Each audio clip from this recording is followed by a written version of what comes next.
And we also have teachers in our official YouTube uh, page. So please check po your attendance, DCs. Thank you.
So I believe our speaker is already with us. So we're just getting things ready po. Standby po tayo. Thank you.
Isang mapagpalang umaga sa ating lahat. Good morning everyone. Maayong buntag sa tanan. Annyeonghaseyo nika. Yesterday's session was very fruitful for all of us as we acquire a wide range of teaching tools and learning experiences for us to be ready in this coming new normal setup in the Philippines. Before we formally start the program, we would like to acknowledge our participants coming from different schools, most especially teacher participants from the Division of Benguet and Division of Ilocos Sur. Welcome po. So I know that we are all excited and learn again today. So So at this moment, may I call in Ma'am Jasmine Fuentes, ESB teacher, to lead the prayer.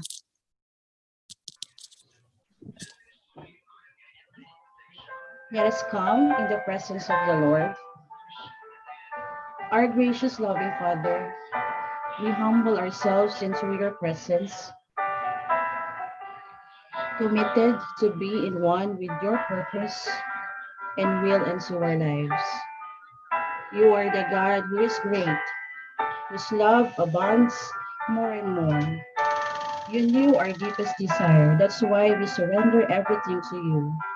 Nothing compares to the love you have given to us. So guide us, Lord. We welcome you, Lord, among us today and celebrate the gift of life that you have lavished upon each of us. We are very much blessed, Lord, that you have used our school to be a vessel of blessings to others. May your loving protection guide our session, especially our speaker, facilitators, teachers of Tagumpay National High School, and other teachers in other participating schools. Thank you, Lord, for all the learnings that we have. Thank you, Lord, for giving us the strength to move on amidst this pandemic and give us wisdom to pursue the calling that you have put into our heart. Our mission didn't change, only our methods. Allow us, Lord, to be a catalyst, providing opportunities to others and to our learners to see the vision of faith, hope, and love you have given to us. Lord, we also make this opportunity to pray for all the people tasked to find cure for this disease. Guide them, Lord.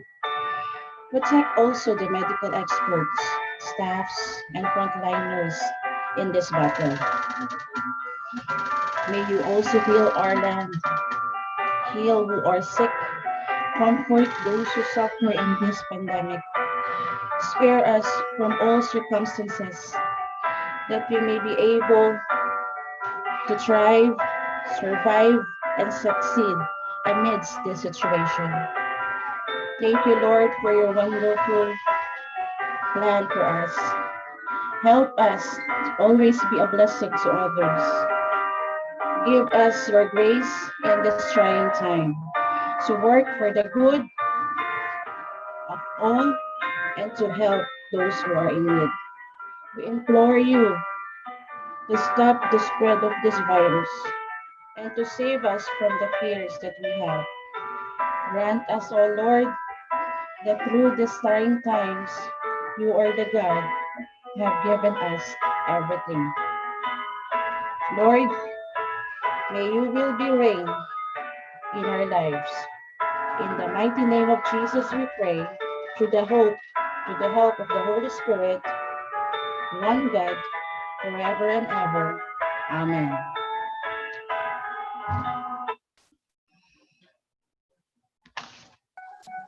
Thank you po, Ma'am Jasmine. Welcome again, participants, to the 6th virtual inset of Tagumpay National High School via Zoom. We are also live via YouTube. That's youtube.com/Tagumpay National High School. The link for that is also posted in our official Facebook page. That's DepEd Tayo Blue Rizal Tagumpay National High School. Typically, as an educator, we can say that we are always ready for everything, aren't we? Well, the answer is up to us. Are we really familiar about what takes place online, where it happens, and how it happens? Can we still manage to evaluate our learners in an online circumstance? Is the assessment tool we use effective? What is really an assessment? Assessment of, assessment for, assessment as learning? In today's session, I'm pretty sure it will be answered. I am very much honored to introduce our speaker for today. He graduated Bachelor in Secondary Education majored in English at St. Paul College of Ilocos Sur, Philippines, and completed academic requirements in Masters of Distance Education at the University of the Philippines Open University. He attended various trainings related to online teaching, virtual teacher training, 4-month specialization certificate delivered by University of California, Irvine, research seminar on pivoting to online education, 5-week training delivered by University of Texas, Arlington. Family Engagement in Education, 5-week training delivered by Harvard University. Intercultural Competency in Education, 4-week training delivered by University of Iceland. Learning to Teach Online, 6-week training delivered by University of New South Wales, Sydney. He has numerous certifications as well. Professional certificate in Leadership and Management in Education at Newcastle University, Australia. And my dream, which is teaching of English to speakers of other language, international certification, Arizona State University, USA. A previous ESL teacher, both online and offline, and currently he is the trainer for safety in oil, gas, and construction for Saudi Aramco Constructors, an accredited safety trainer for Saudi Aramco third party training. We are fortunate to be with him today, ladies and gentlemen, participants, and fellow educators. Our speaker to give his expertise on the topic assessment of learning in an online environment, Mr. Jerome Nunez. Let us give him a warm virtual applause. Good Good morning morning. po, sir. Good Yes, good morning. morning po. Sandali we're setting up this, paano ko ba to? Nakikita niyo ba ako? Take your time po, sir. Yes po, sir. Okay. It's actually 3 in the morning here in Saudi. So I will speak a little softer because my roommates are asleep. Mahirap naman kung maglakas ako ng ano dito. Sandali, i-share ko lang yung presentation. So, how is everyone? I hope everyone is doing good today. How is the weather there in the Philippines?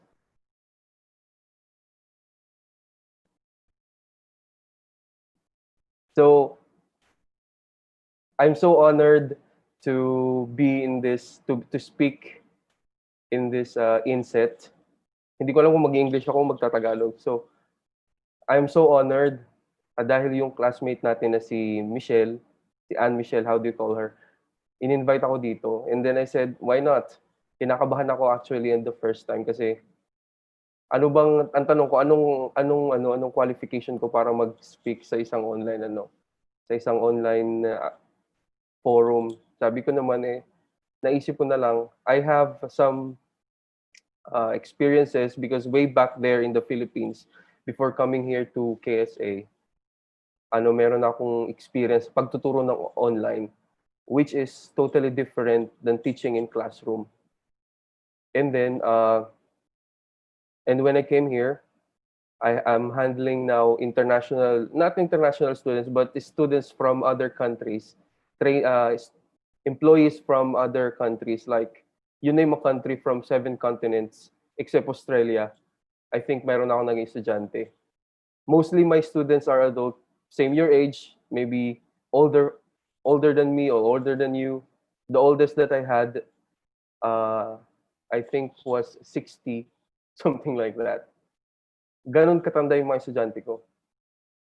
So, I'm also now, currently, I'm teaching online with those students and with ladies. Kasi yung sitwasyon natin, alam nyo naman siguro yung sitwasyon dito na medyo, conservative yung culture. So, yung mga estudyante ko na mga babae online, I cannot see them. So, the setup, parang setup natin, hindi ko kayo nakikita. Nagsasalita lang ako. Parang live lang ba? Tapos comment na lang. Ganyan lang yung setup namin with ladies. So it's a different approach when we are teaching.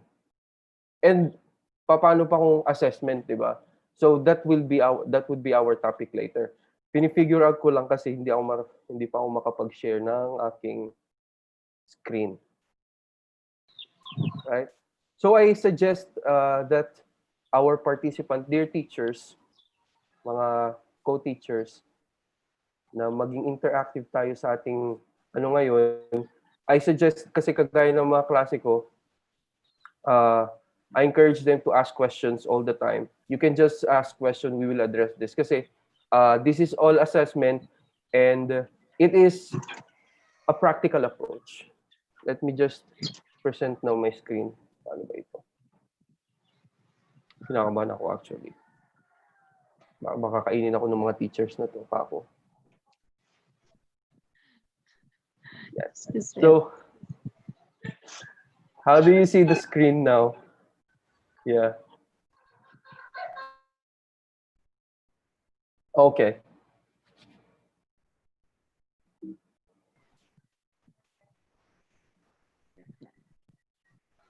So I think,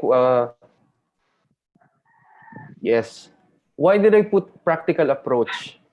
Kasi alam niyo naman na siguro yung mga assessment theories, right? You've been teachers, I know. You've been teachers longer than me. Like I've been teaching like 10 years already.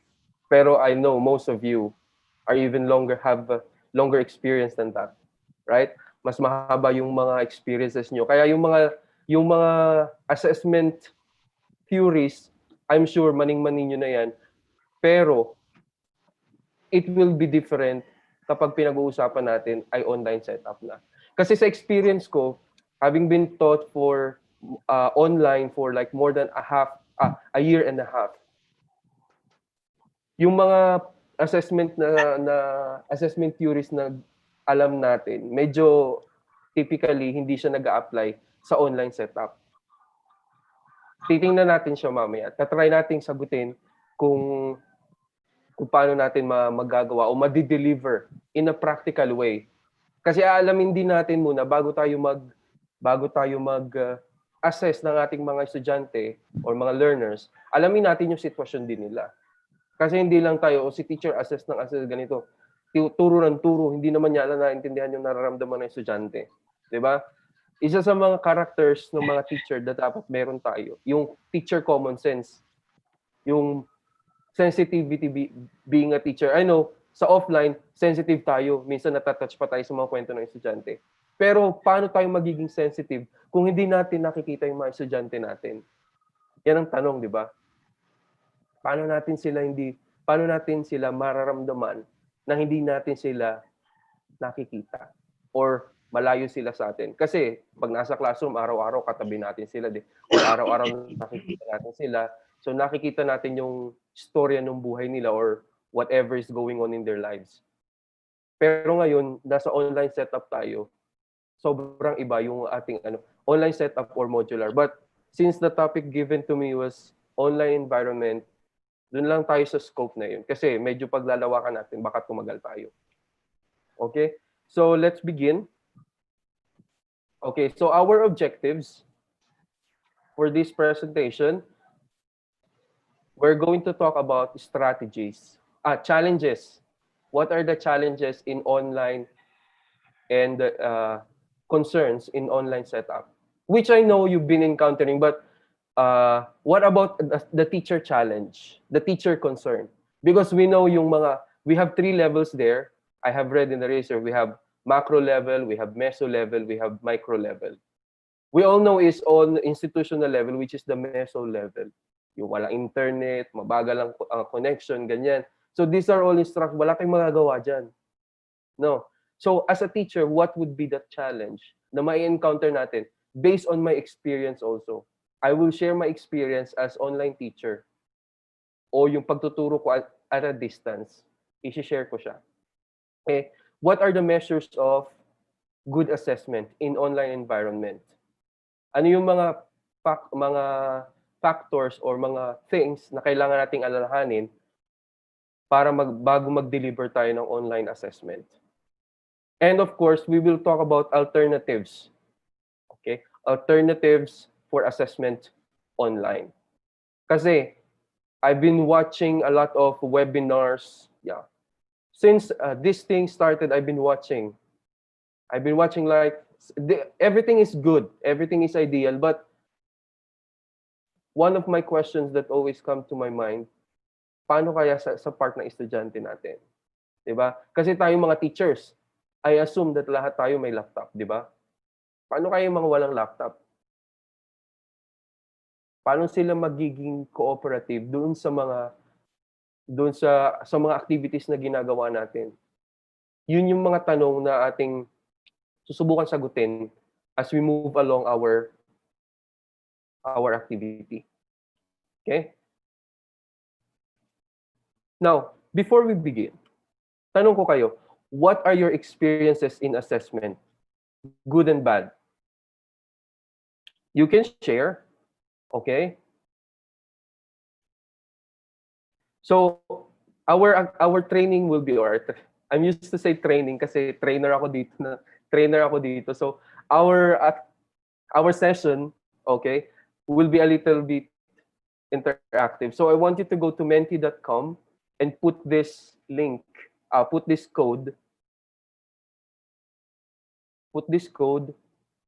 okay?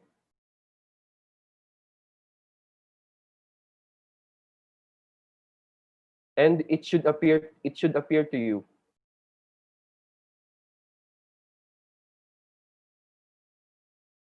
There. What are your assessment experience? So I want you to go to menti.com if you're using a mobile phone or laptop, and then share your experience. So para alam natin at least kung nasaan tayo ngayon sa assessment. Kasi alam natin mga teachers, nagbibigay tayo lagi ng tests. So, ano yung experience natin nung offline pa tayo, nung nasa classroom pa tayo?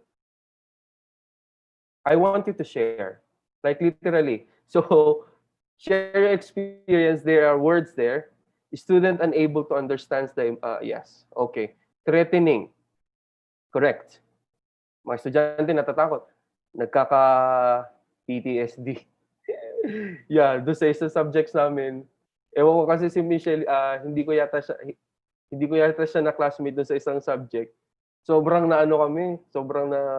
na-threaten kami doon sa Kasi ang hirap nung kanyang assessment ng isang professor. Short time allotment. Okay, it's difficult to assess if the comprehension is low, especially in following the instruction. What else? It's quite hard to level questions based on our set objectives. Okay. Difficulty in understanding and following directions. Mostly that is the concern, also even me until now. Time pressure.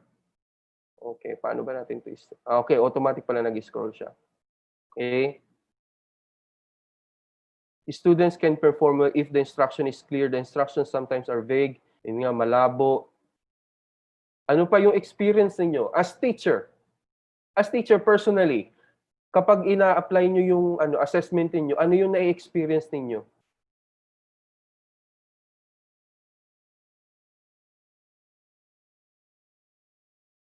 Pwede tayong mag-Filipino.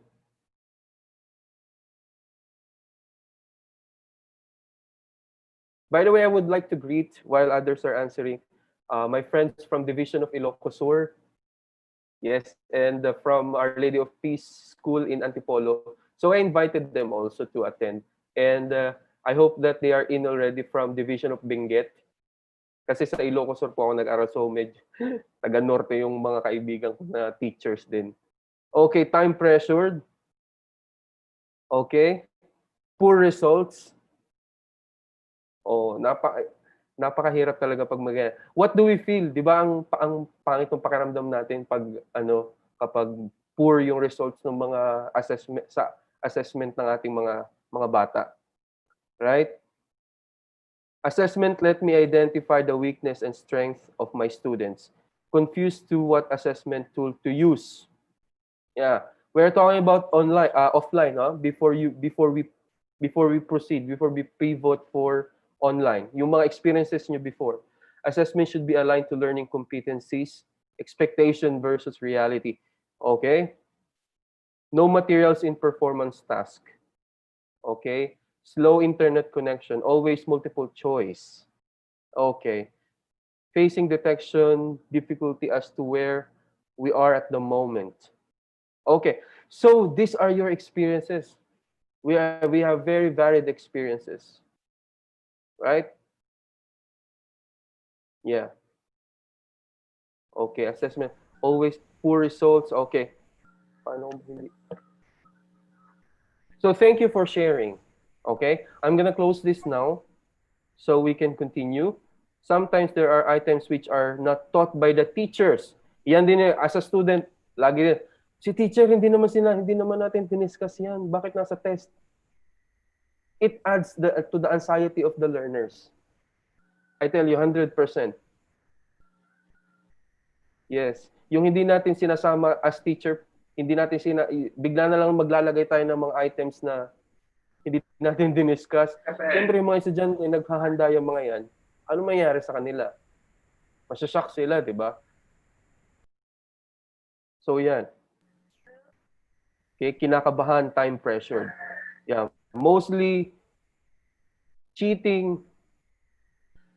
I want to share later about cheating. How do my students or how do the students in Middle East view cheating? They have very interesting reason for that. I will tell you why. Okay? Let's continue. Parang nagkaklase lang din, no?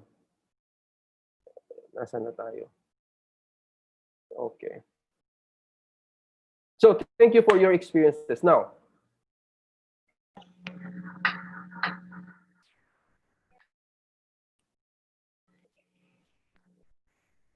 this one. What had come to your mind when you saw this photo? Nag-viral to nung nakaraan, di ba? So, ano yung po? You can open your mind. You can personally... I'm so sorry. Nawala yung screen.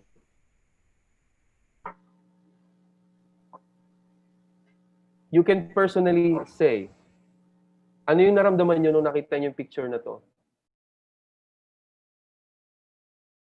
Ano yung naramdaman ninyo? Bilang isang guro, ano yung naramdaman ninyo nung nakita niyo yung larawang ito? You can tell your answer in our chat box. Yeah. Paano ba makita yung chat box dito?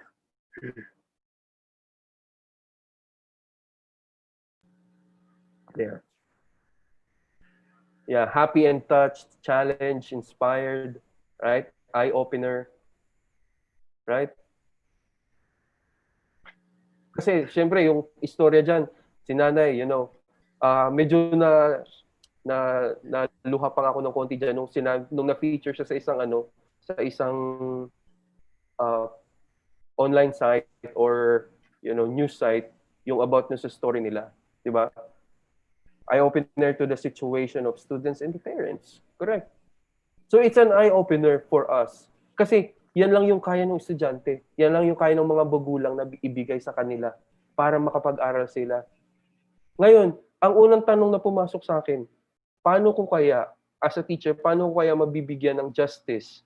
Or paano natin susulitin kung anong meron yung batang yan? Di ba?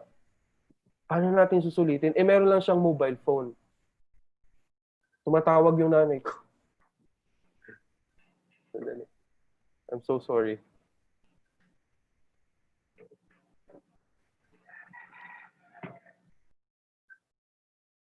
Tumatawag yung nanay ko sa I'm sorry. Right? So paano natin mabibigyan ng justice itong batang to kung yan lang ang meron sa kanya? 'Di ba?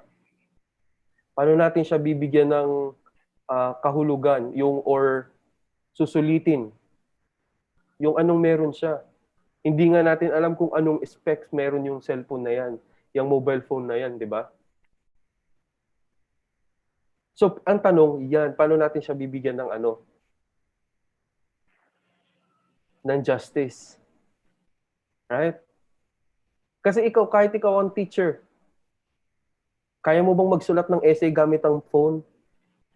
Sige nga, you can answer in the chat box. Sige, ako yung teacher, bigyan ko kayo ng essay. Or write an essay about your experience during lockdown. Ito lang ang meron ka. Sige, kaya mo ba mag-type ng essay gamit itong cellphone na ito? Meron din akong iPad Touch dito. Maliit na screen. O, ito na yung pinakamaliit. Sabihin natin, ma'am, ito lang po ang meron ako. Magta-type ka dito ng ano. Kaya pero mahirap. Correct. Kaya pero mahirap. Pero ang ating goal is to make students' life easier. Kasi the more that students get stressed, magkakaroon ng epekto yan. Later, ano natin, i-identify natin. So let's continue. The next question is,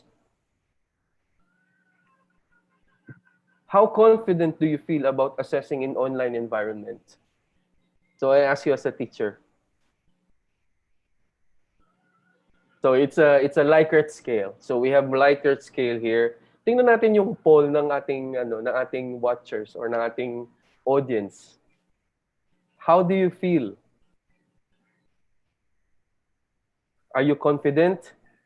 So meron ulit tayo ditong Menti. So go to menti.com and then share.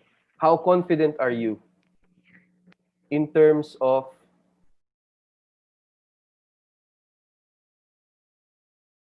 delivering your online assessment?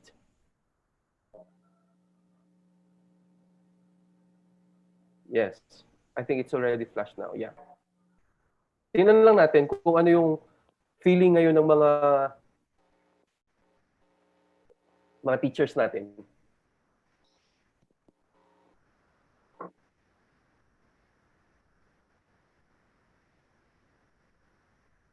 O bakit iba yung ano? Sandali. I think I posted the wrong link.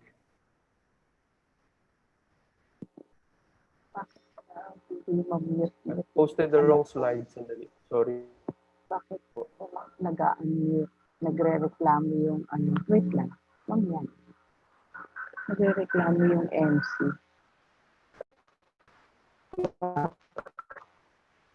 Alin?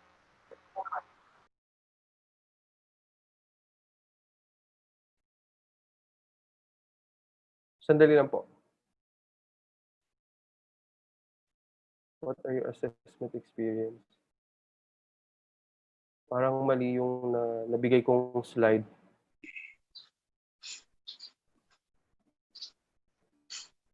Sandali lang po. Okay, ito. Sorry, teachers. This is what happened when technology is really hindi tayo medyo confident sa technology, it happens. So take the experience from me. So how confident do you feel when you are assessing? Not confident, 5 people not confident. I have no idea.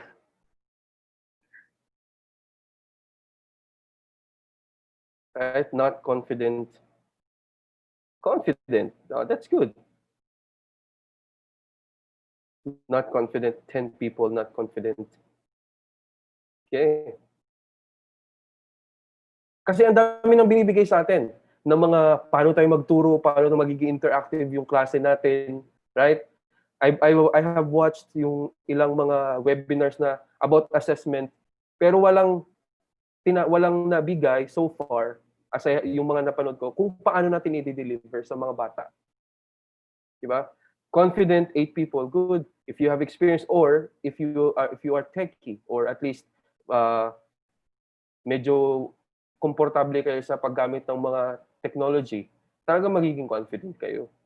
Or if you have experience. But majority of people here aren't. Right? Okay.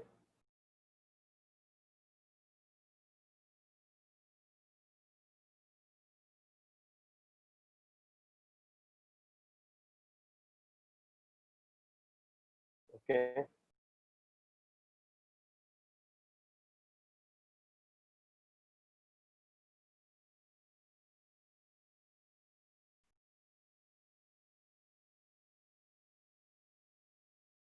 See, confident. I hope that after this training, you will be confident. We want to increase. I hope that my audio is clear on your side. Okay? So we want to increase this percentage after this training session. Okay? Because 20 people are not confident. Okay? 2, no idea. Okay? And 12 are confident. Thank you for your sharing.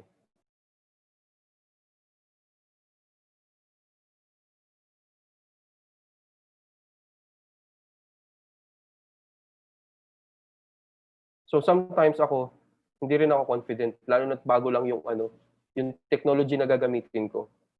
Okay? So let's talk about now the measures of a good test in online setting. Kasi alam natin yung mga sa offline yung nabanggit ko nga kanina, 'di ba? Offline yung sa classroom. Kasi nasanay na ako both offline and online, yung hindi yung face to face. I don't usually use the face to face term kasi pag nag-online ka, nakikita mo yung estudyante mo, technically face to face din 'yan, right? Kaya mas maiging sabihin offline and online. Right? Or brick and mortar versus online. So, mas madali pa rin yung offline and online. So, what are the measures of good test? This is what I've learned from one of our subjects in University of the Philippines. Okay? The same thing, we have reliability. Right? Are we measuring the student performance consistently? Paano natin i-measure? Consistent ba tayo sa pag-measure? Right? Remember that reliability is easier to check kung ang ating subject is or kung ating mga activity is yung memory-based. Kaya mas madali siyang i-test, yung reliability. Mayroon tayong mga objective test, yung multiple choice questions, true or false. Mas madaling i-check dyan ang reliability. Consistency. Okay? Validity. Right? Ano yung mga mini-measure natin na skills or what are the things that we want to measure to our students? Are we measuring the target skills or yung assessment man natin tumutugma dun sa skills na gusto nating i-measure sa mga estudyante natin? Yan ang tanong. That's why it would be better if it is open-ended. Okay? Kung ang mga i-test natin, mga specific skills. Okay? That's why nandyan yung mga rubric. Later, we will talk about how we make rubric. Okay? Practicability. One of the measures of good test in an online environment is practicability.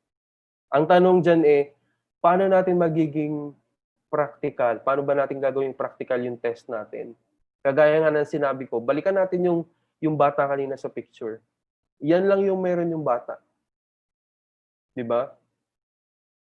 Paano natin ibibigay sa kanya yung gusto natin na ibigay o gusto niyang maranasan as a teacher? Okay? How can we make assessment both practical on both sides?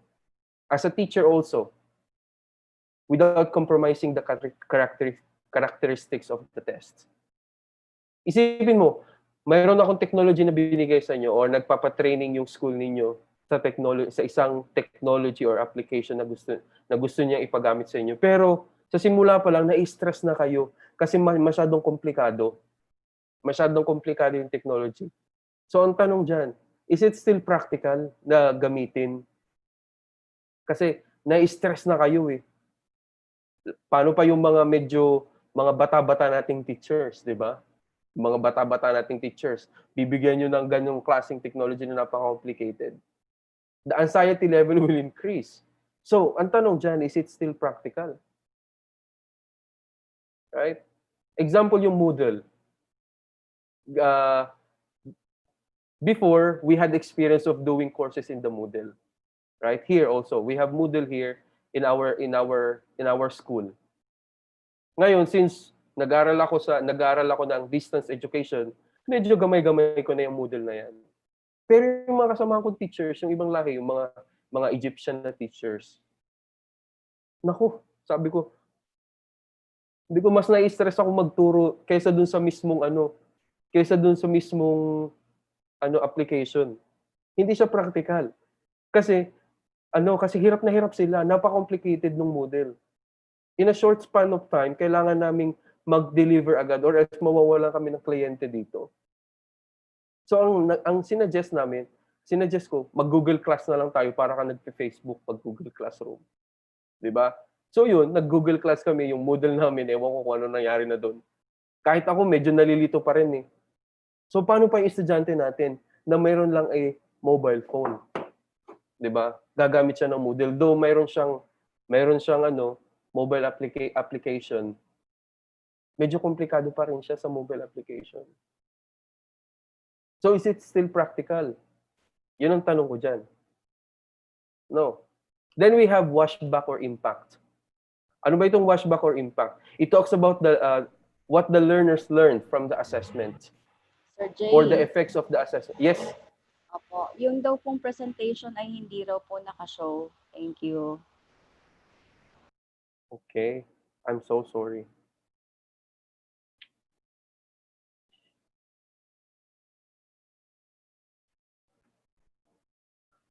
Ewan ko ba kasi nakahapon nagsubok din ako kasi gamit ko din yung email ko.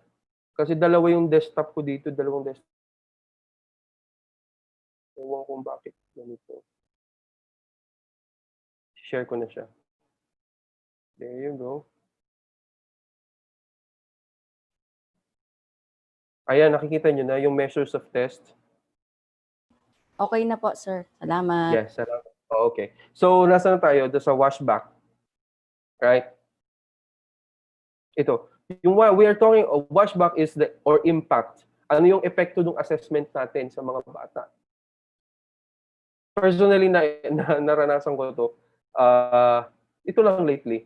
Kasi diba, right after na mag-declare ng pandemic, nag-shift na kami agad. So, kasi wala kaming school year na sinusunod. Parang open calendar kami sa klase namin. So by January or February, nag-start na kami ng online training. Ngayon, so yung mga estudyante ko, siyempre galing sila sa ibang bansa, sa iba't ibang parte ng mundo. Ang nangyayari dyan, nagpa-assess ako. Maling-mali talaga yung ginawa ko doon. Nagpa-assess ako, ang ginawa ko lang, binigay ko lang yung mga questions. Hindi ako nagbigay ng instructions. Or I mean, ang instruction ko, hindi malinaw. Kasi nga, syempre, lahat tayo, ikakagaling ko lang sa bakasyon nun. So, parang yung biglang shift ba. So, yung impact sa mga estudyante, imbes na matuto sila, na-stress pa sila kasi parang inulan ako ng tanong, teacher, sir, paano ba to? Paano ba namin gagawin to, ganito, ganyan. Na-stress sila. So, wala na. Parang yung impact sa kanila, hindi na maganda. Right? Especially mostly non-native speakers or hindi marunong mag-English yung mga estudyante ko.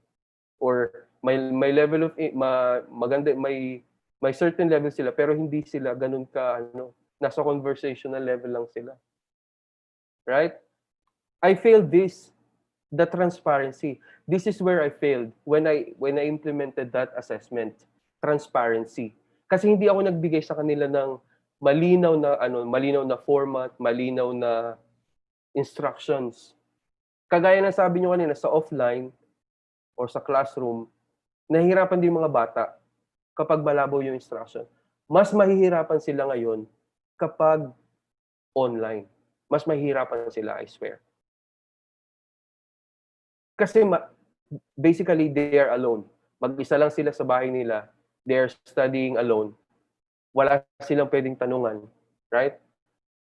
Kaya, one of the measures of good test is your transparency. Paano ba natin i-conduct yung test? Ano yung mga particular things na gagamitin natin?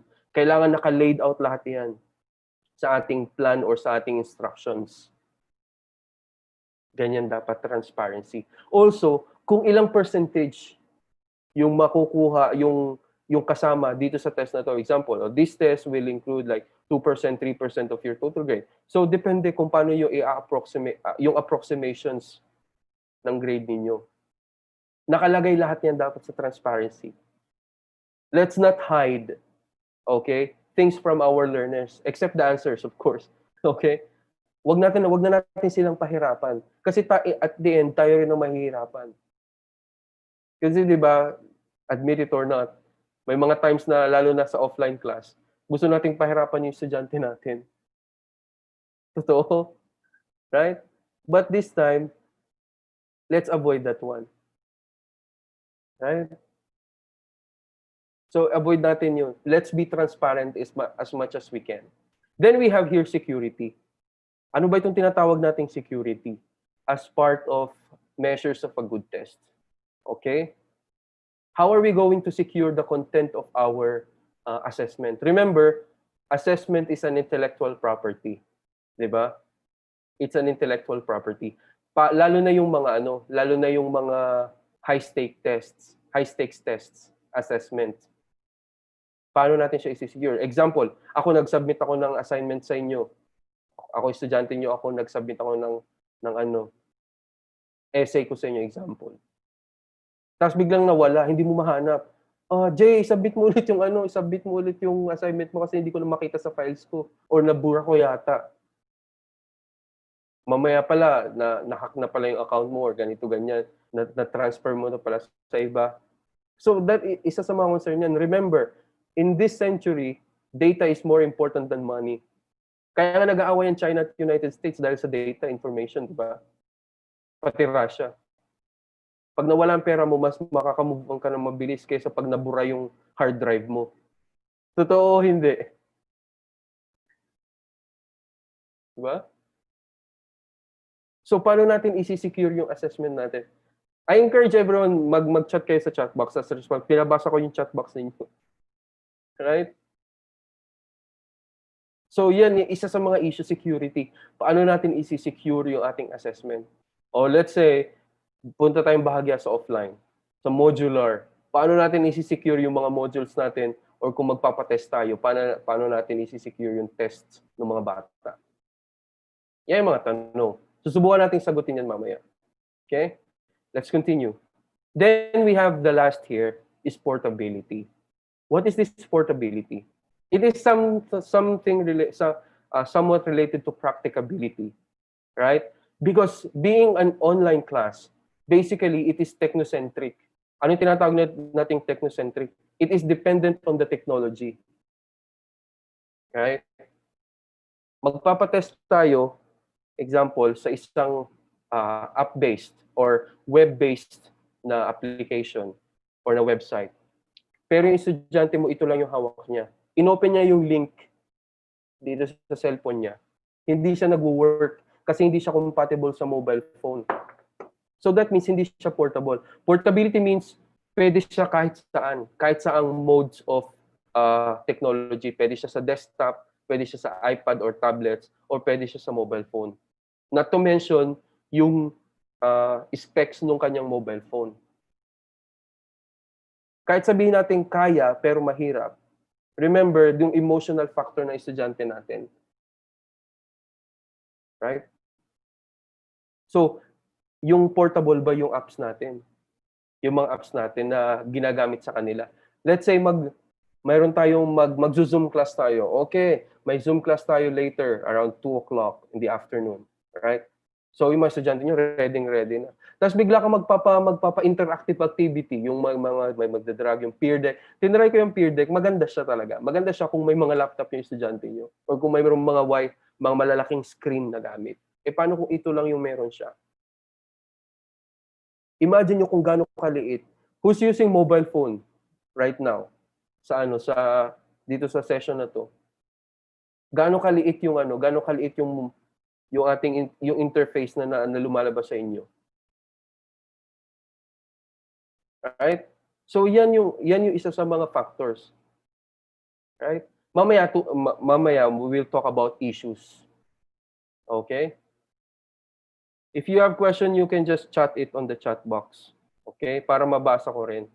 Now, what are the main differences of pen and paper or the offline test to the online assessment?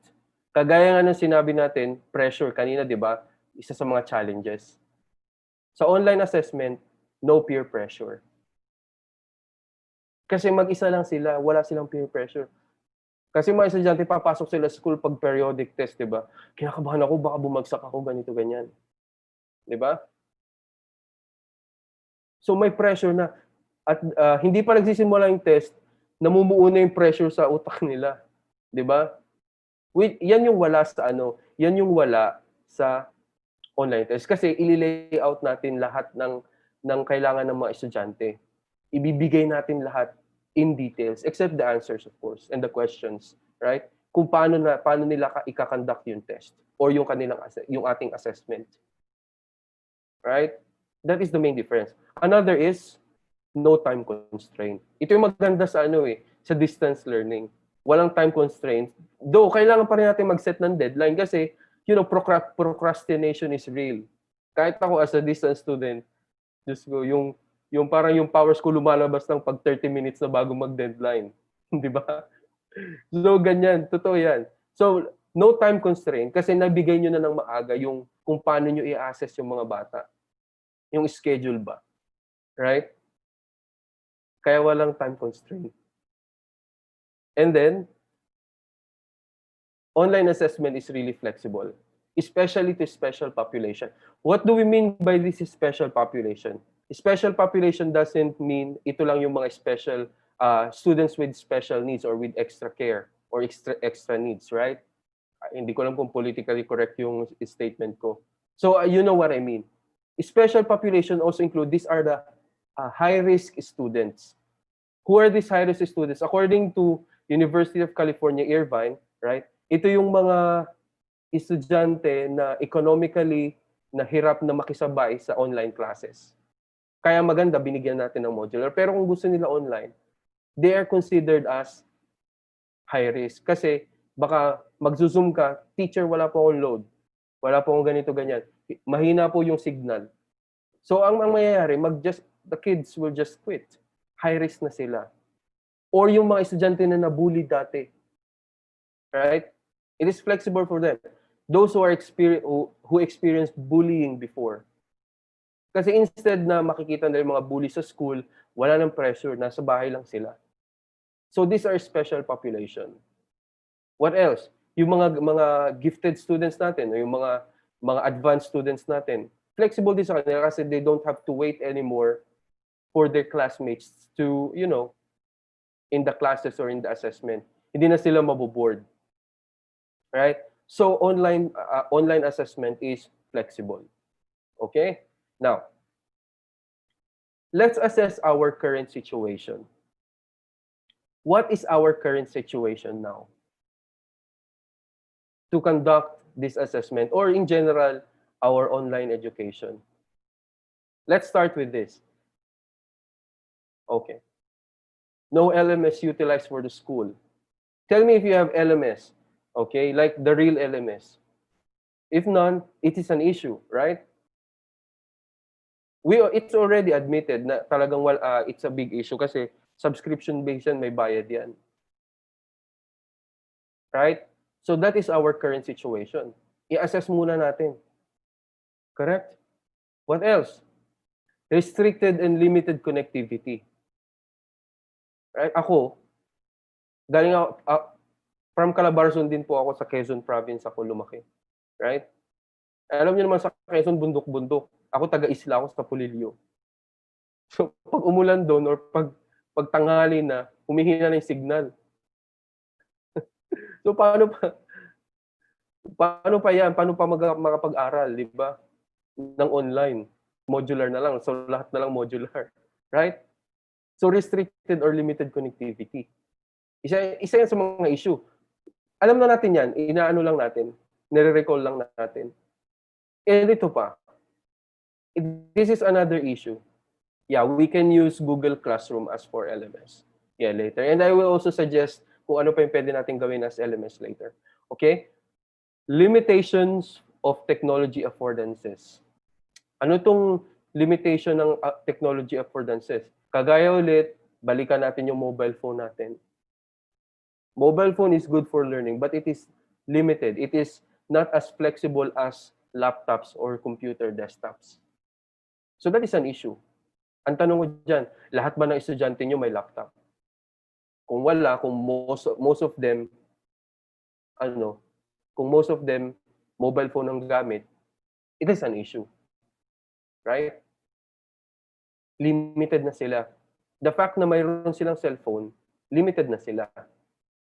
Though marami ding features. Mamaya, tingnan natin yan. Limited assessment opportunities. Right? It is an issue dahil nga alam na natin yung sitwasyon, yung mga estudyante na, teachers' technological and technical skills. It is an issue also. Tayo mga teachers, tingnan nyo ako, nag-struggle din ako sa paggamit ng Zoom. Kasi ang gamit namin Google Meet sa school. Right?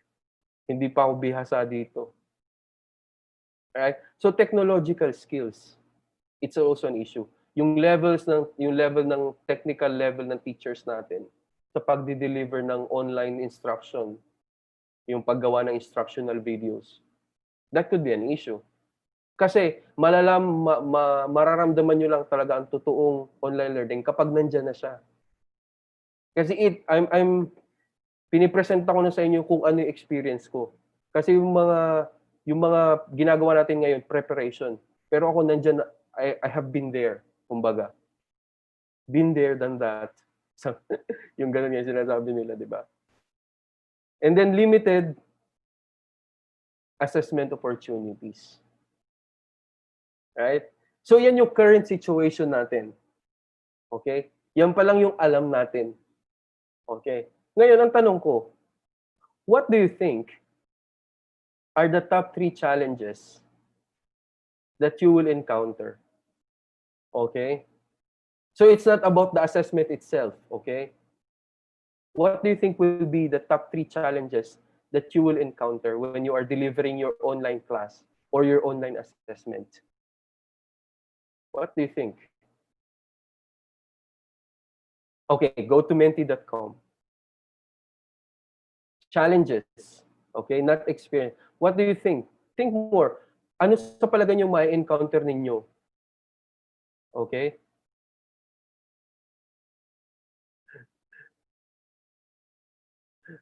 Right? So go to menti.com and let's see.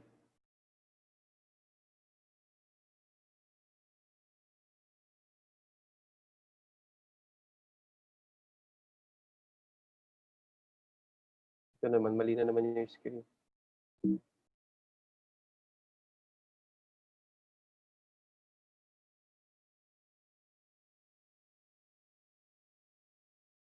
So what are the top 3 challenges that you think you will encounter as teacher? Sandali lang po, hanapin ko lang yung slide. Nawala na. Ito.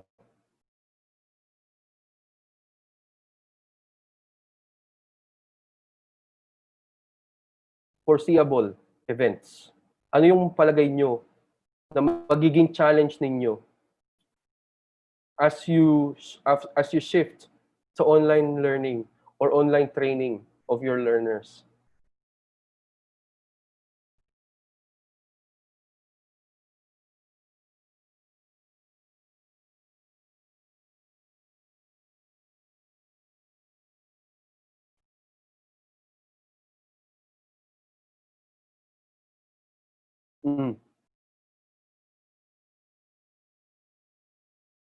Are you seeing the screen? Sandali. Yes po, pero medyo maliit. Medyo maliit. Sandali, full screen ko nga. 8 minutes. There. Ayan, Okay, todo na yan. sir. So, ano palagay nyo? Reflect lang. Ano sa palagay nyo yung magiging challenge ninyo as a teacher? Sir Jay, excuse me, wala pong option or mapagsasagutan doon sa mismong menti.com. Thank you.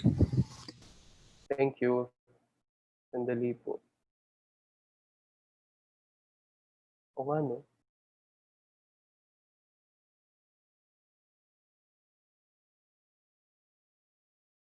There. Pakitry nga po ulit. Sorry. Kasi gusto ko rin malaman yung idea ninyo. Okay na ba? Yan. Yes, sir. Okay na po. Thank you. Okay. Just call me Jay. Nahiya akong pag sir.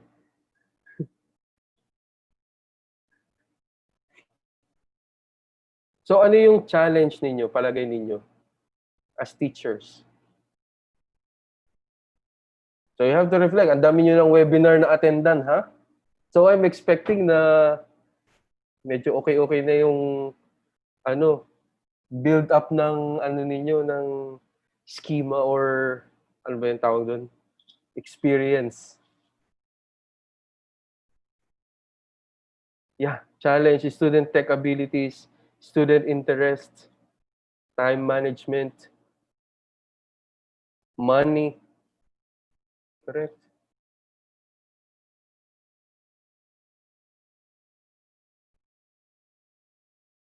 Slow internet connection, stress, okay, of work from...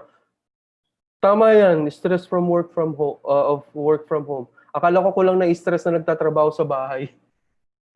Parang mas na-stress ako pag sa bahay, no? Kasi yeah. Hirap sa paggawa ng exam online. Yeah, that's a challenge. Correct. Connectivity, limited connectivity. Diba? Technical skills. So mostly connectivity. Yeah, magagawa. Yeah, talagang infrastructure yung problem natin dyan sa Pilipinas. Right? Delivery, health concern, okay, stress tolerance, cheating, integrity of the test. Okay. Tapos mahal yung internet. 'Di ba? Mahal din. Money. Magkano yung load? Magkano yung load? 100 pesos pa yun. Kung mahal dyan, mas mahal dito ang internet. Diyos ko. Kaya guys dyan, hindi heavy video content na na mga class. Kasi sabi nila mababa lang daw yung internet nila. Okay, space, students participation. Yeah, isa sa challenge yan. Students motivation. Correct. I tell my experience later. Okay. Levels of synergy, many platforms. Correct. Okay. Lack of devices. Yeah, yung sa lack of devices, wala tayong magagawa dyan. That's why I will present alternatives. Kung ano yung pwede nyong gawin. Do alam nyo na yan siguro. Sabi pa dito, no assurance na estudyante kaya sumasagot. Correct. So that would fall on integrity. Right? Kahit ako kasi ESL lang hawak ko. So nagpagawa ako ng isang 5 sentences lang ba? Kasi itong mga to, parang sobrang basic, parang elementary level lang yung kanilang English. Nagpagawa ko ng sentences. So alam ko na, kasi meron tayong tinatawag na teacher sense. So kaya sa online, kailangan mas maging active yung teacher sense ninyo. Kasi malalaman ninyo kung gawa ba ng estudyante itong output na ito o hindi. Kaya mas maigi kilala nyo yung estudyante ninyo. Paano nyo kikilalanin? Later, dadating tayo dyan. Pero mas maigi na active yung teacher sense ninyo para malaman ninyo kaya niya ito. Kasi biglang nag-sense sabi ko, haba naman ng sentence itong batang to, kako. Hindi nga to makapagsulat ng complete na yung tamang tense, simple tense lang ba. Hindi siya makapagsulat. Tapos ngayon biglang may mga perfect tenses na yung mga sentence niya, yung output niya. Sabi ko, something is wrong. Isa rin sa challenge. Di ba? So, thank you. Thank you, teachers, for participating. These are all noted. Okay? Now, let's continue now. Ano yung ating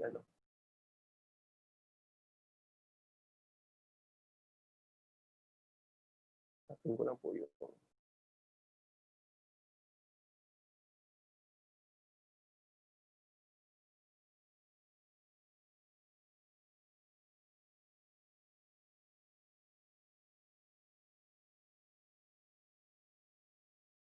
There. Right? So I have also identified, okay, I have also identified issues based on what you have identified, okay, I also identified before. Teachers and students burning out easily. Kasi sabihin nila, everything is new. Kahit ngayon, di ba? Isa yan sa mga issues. Kasi hindi tayo prepared. Hindi tayo prepared to shift. Parang biglaan lang ba?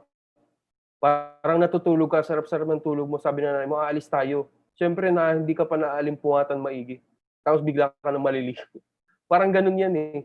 Hindi tayo ready. Pero, yeah, really good thing na yung ang DepEd, ginagawa ang lahat. Naintindihan ko rin kayo na talaga ngayon, mga sa panahon ngayon, sobrang busy ninyo. Right? Students' motivation. Okay? Ito yung sinasabi nating, kung tamad sila sa sa online, baka mas maging sa offline, baka mas maging tamad pa sila. Lalo na yung mga diligent student, yung masipag magsulat, masipag mag-notes. For sure, baka bumaba yung motivation nila. Doon sa mga, it could be an advantage to... Sir J, Yes? excuse, pa-share po ulit ng screen. My mistake. Yeah, okay. What is the problem?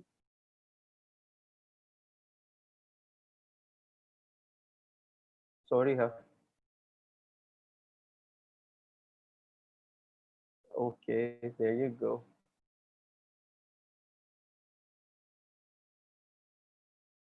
Iba yung nasi-share.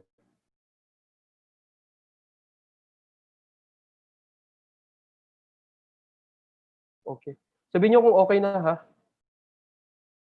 Ang nasi-share yung no? Yung presenter view. Okay naman, sir. Ano nasi-share dyan sa inyo? Presenter view or Yung full screen. Okay na po. full screen. Sige, sige. Mm. Sorry. Okay. So where were we? Student motivation. So I was talking, student motivation. It could be an advantage. Online class could be an advantage to those who are, yung mga introvert natin, yung mga mahiyain nating estudyante. Mas gusto nila yan. Kasi they don't need to deal with their classmates, yung mga terribling estudyante. Pero it could be a disadvantage. Yung mga estudyante na social, yung mga, multiple intelligence, yung mga social students, yung mga mahilig makipag-friends, right? It could be a challenge for them. Right? So, in that thing, baka bumaba yung motivation ng kanilang pag-study. Right? So, it could be a challenge. Paano natin i-address yan? Okay? Another concern that have identified. This one I got from one of the trainees. Students sharing tech to their family members. Example, isang laptop, tapos ilan sila magkakapatid, 3 o 4. Hindi naman kayang bilhan ni nanay at ng tig-iisang laptop or tig-iisang cellphone yung mga bata. It's a challenge, di ba? Kaya kailangan din natin na alam yung status ng kanilang technology availability. Right? What else? Cheating. Paano natin i-address ang cheating? Napakalaking issue na yan sa online. Paano baka mamaya hindi yung kuya pala gumagawa ng assignment niya, mamaya si ate pala gumagawa, si nanay pala gumagawa, 'di ba? Privacy and security of high stakes tests. So yan yung mga issue. I-discuss natin yan as we move along. Parents involvement. Nako, kung kayo nagtuturo, kung naka-experience na kayo magturo sa private school, nako, mas mahirap i-deal ang parents kaysa sa mga estudyante. Tama po ba?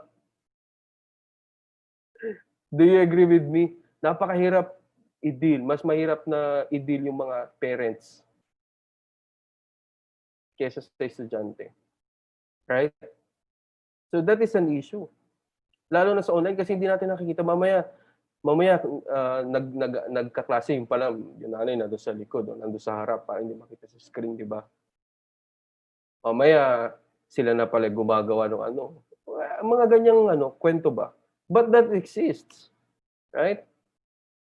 And, and we have all-time problem. Ano yung all-time problem? Technical illiteracy. That's an issue, technical illiteracy. right? This one, I find it's not really a big deal, but it will be an issue for you teachers, especially if you are handling a lot of online learners. Emails, cute emails, or passwords. Teacher, nakalimutan ko yung password ko. Ganyan, sakit sa ulo yan. Hindi ako makalagin. Sasabihin nyo naman yan. Totoo yan. Sabi ko sa akin yung cute emails. Kasi dito sa Saudi, yung mga pangalan nila, iba Arabic, 'di ba? Hindi ako marunong magbasa ng Arabic. So pag nag-i-email sila, kanino na naman to, manghuhula na naman ako kung kanino to. Problema, sakit sa ulo yan kasi ang hirap i-organize. Paano natin mamaya gagawin yan? Yung mga cute emails, ano yung cute emails? Especially for senior high schools or yung mga higher levels na, pwedeng iwasan na natin yung cute emails. You know what I mean when I say cute emails, di ba? Cute emails, yung mga pabebe na emails. Okay? And then, low memory computers and phones. That's an issue.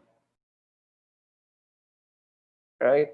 That is an issue, teacher. Kasi pag mababa na yung memory ng laptop ninyo, babagal at babagal yan, sinasabi ko sa inyo. So I suggest later, wag tayong mag-store sa ating laptop. Babagal yan. 100%. Okay?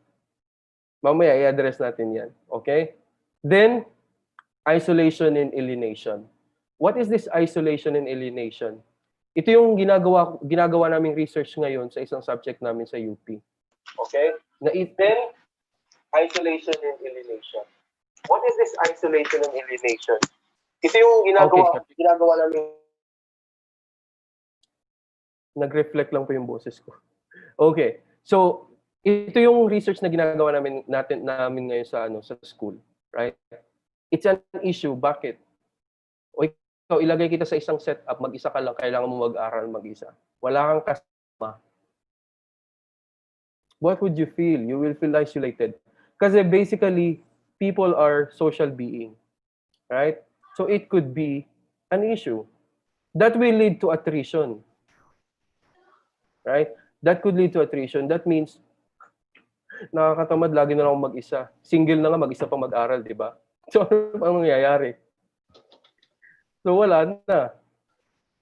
So mag-drop ka na lang. Right? That is an issue. Teachers, that is really an issue. And then later, yun nga, yung na-mention yung mga additional concerns kanina, which is on the institutional levels, right? Yung money, internet. So this could be an issue. So what are the possible solutions?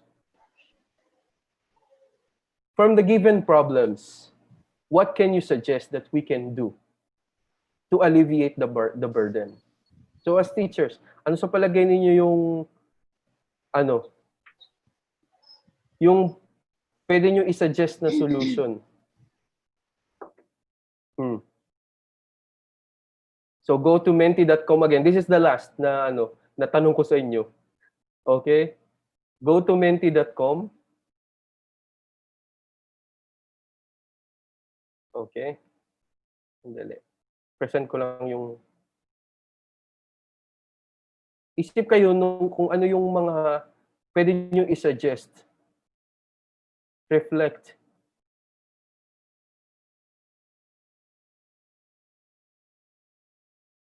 Okay, ito.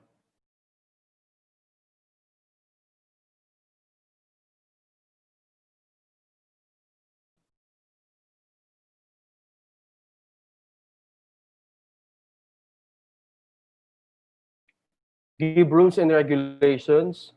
The 3 challenges: not stable internet connection, okay. Honesty on answering tests, okay. Difficult answer, okay. What solutions can you suggest?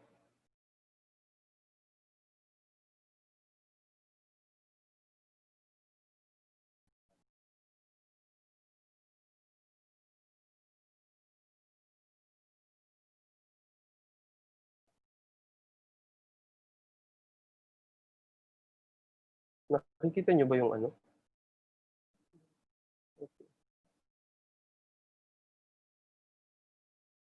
O sabi ni ni Celedonio, doon daw talaga sa technical illiteracy. Yeah, lahat tayo nagdaan diyan, sir. Okay? Accept the new normal. Oo, kailangan talaga natin tanggapin ang sitwasyon ngayon. Give a follow-up activity. Okay? Set clear rules and regulations. Okay. So these are all general statements. Okay? We will move later to specific solutions. Bibigay ko kung ano yung kaya ko. Have different strategies and other solutions that's suitable to the problem. Solution time management, use apps that, yeah, correct, low MB consumption, yeah. Be consistent, confidence, yeah. Okay. Yes, assign time slot. Yung sa may mga nagsi-share ng mobile phone or laptop. Correct? Try to understand. Yes, as teacher talagang kailangan tayong maintindihin. Sa panig ng teachers, dapat ay maging motivated tayo na sana tayo maunang maging interested sa gagawin nating online assessment. Okay? That's right. Sa side ng bata, dapat maging honest at maging interested. Sa government, provide internet. Actually, the government is really more on the infrastructure part. Kasi confident naman ako mga teachers natin kayang-kayang gawin lahat eh. Pero kung yung infrastructure talaga ng Pilipinas, yung nililimit yung capacity natin as teachers to teach, wala din. Magfi-fail din yung ating programs. 241022. Ayun. Maricar.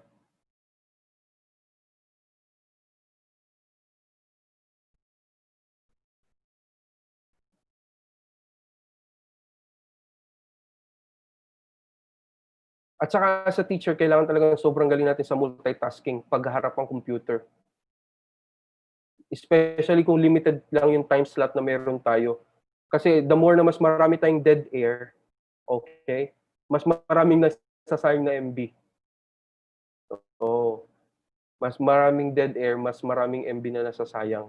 Kaya kailangan, tayo, multitasker. Love your job, love your students, and be positive. That's nice. Teachers must see to it that he or she is upgrades his work and knowledge as far as available technologies are concerned. Learn something new every day as much as possible. Yeah, learning new is good. Learning new is good. Pero at the stage where learning new feels like a burden already, we may stick to our comfort level. Kasi ako, personally, as online teacher, is iniisip ko rin yung kung ano yung ina-apply ko sa estudyante ko. Kasi sila, mga estudyante ko ngayon, mga babae, di ba? So, most of them are married. Hindi ko sila nakikita. So, the fact na pag nagchat-chat sila sa akin, "Teacher, I'm not understand." Ganun kasi sabi niya. "Teacher, I'm not understand." Sabi ko, "Watch the video." Kasi parang tinutoyo na rin ako minsan, yung paulit-ulit, yung tanong, kahit binigay ko na lahat ng pwede kong ibigay sa kanila. Tutuyoin ka talaga pag ganyan. Okay? Use the most friendly user and easiest access platform. That's right. Be more flexible, love your work, and the rest will follow. Yeah, so thank you.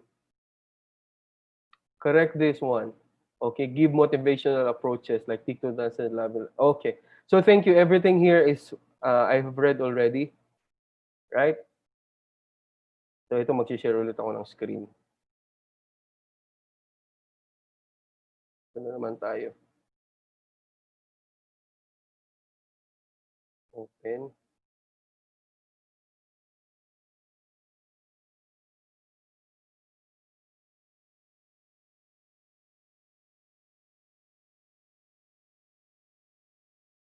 Okay. Nakikita nyo na po ba? So yun nga, thank you for your suggestions. So let's talk about possible solutions. What are our possible solutions to the problems? Okay? First, is when we talk about security, okay? Establish honor code. What is this honor code na sinasabi natin? Discuss natin yan maya-maya na konti. Okay? Ilatag lang muna natin yung mga possible solutions. Okay?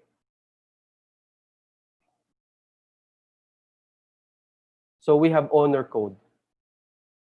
Assign class guides per class. Class guides or moderator or mentor later. Not necessarily the teacher herself, but it's another person. Mamaya discuss natin. Involvement of non-teaching staff. So ito, nasa institutional level na tayo. Okay, wala na tayo sa teaching and learning. Kapag mayroon ng non-teaching staff na involved, it could be institutional level na ang intervention. Okay? Project-based outputs. Yun nga, may nabasa ko kanina, yung TikTok dance, right? Paano natin siya gagawing assessment? Organize your submission. Kagaya yung experience kanina, sobrang sakit sa ulo, yung pina-flag ka nila ng emails, hindi mo alam kung kanino nang gagaling. Okay? Using free cloud-based apps to save memory. Mamaya magbibigay ako ng mga free cloud-based apps kung saan makakapili kayo kung ano yung pwede nyong gamitin. Kasi lahat yan may bayad. Pero tingnan natin kung ano yung magagamit natin sa advantage natin. At yung may mas malaking free na gigabytes. Okay?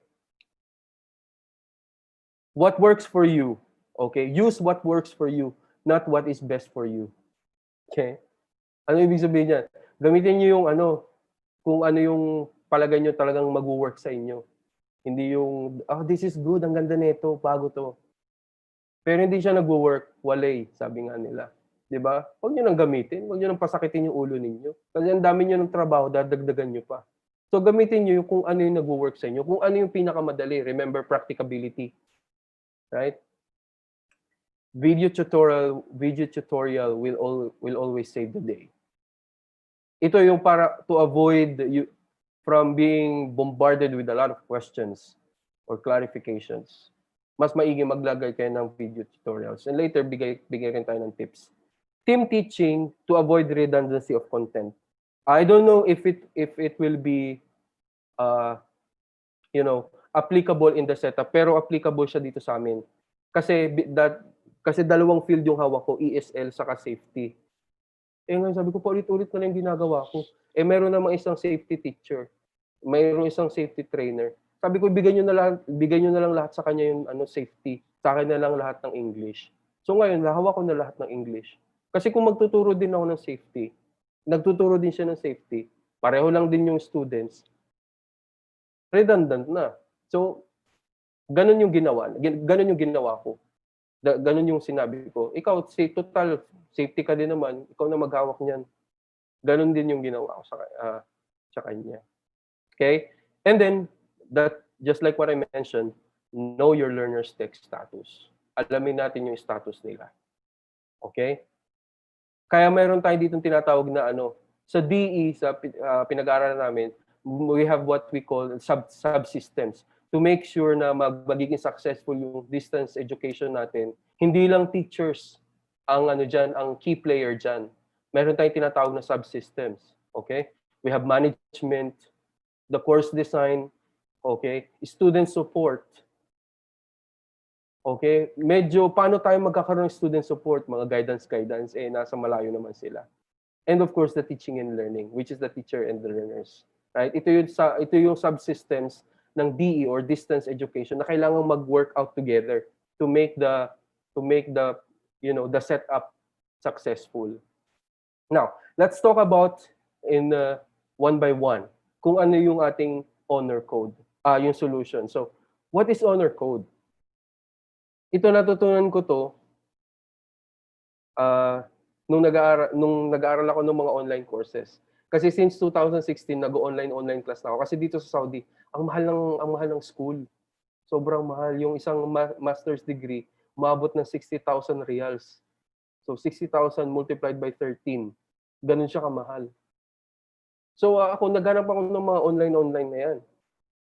So establish honor code. What is honor code in your assessment? Okay? So ang gagawin nyo dyan, before the start of the class, it's like panatang makabayan. Make sure that they will recite, okay, or they will know what is the honor code of this class. Ano yung honor code? Yung alam nila, na isasabit nila na lahat ng kanilang gagawin ay sarili nila at hindi galing sa iba. Parang promise ba? Parang promise nila that they will follow all the rules and regulations of this class.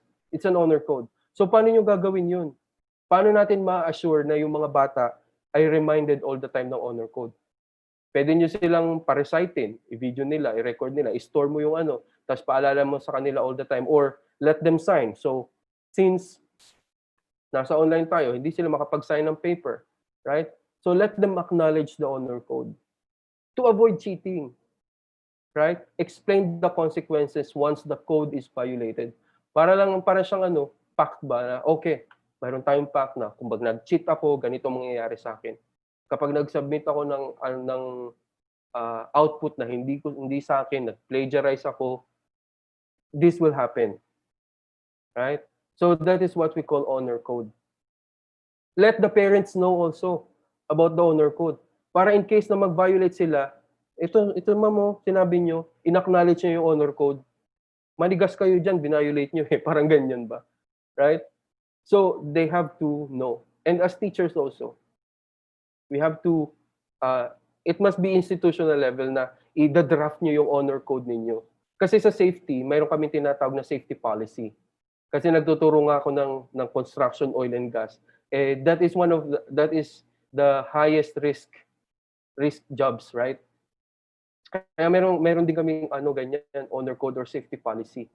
Kasi one mistake lang sa trabaho na ginagawa namin, sa pagtuturo na ginagawa namin, could put someone's life in danger. So, mayroon din kami safety policy. So, dito sa ating online, mayroon din dapat tayong honor code para alam nila yung kanilang, this is our, guiding principle to avoid cheating or anything, right? Assign class guides per class or mentors, right? Make a GC or group chat. Nandito na tayo sa mga suggestions, ha? Okay? For each subject, okay? Assign class moderator per session or a guide for any technical problem. Kagaya ng ginagawa ko, I have this student, okay? I have this student, she is the only student that could relate to me kasi teacher din siya, tapos magaling siya mag-English. So basically, nakakaintindi siya sa akin, naintindihan niya ako. So I assigned her as a class guide. Kasi meron silang GC. Sabi ko, wag niyo na ako isasama dyan sa GC niyo kasi puro Arabic yung conversation niyo dyan. So what I suggested to her, you can help your classmates. Sabi ko na lang sa kanya, kung may tanong sila, pwedeng ikaw na lang ang sumagot. Tulungan mo sila kung hindi nila maintindihan. Kasi yung iba nga, no English.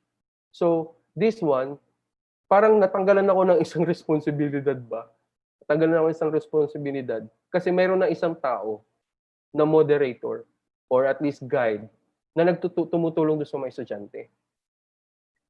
Of course, hindi naman tayo pipili lang, ikaw, guide ka, ganun. So, kailangan din nating tingnan. Suriin muna natin. Okay?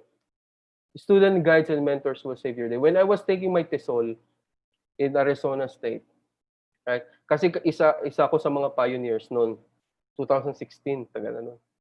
So, it's a global launch by Arizona State University. Right? So, Lang tayo ko na to. sana tayo. Sorry na wala yung yung slides. Dead air. Okay.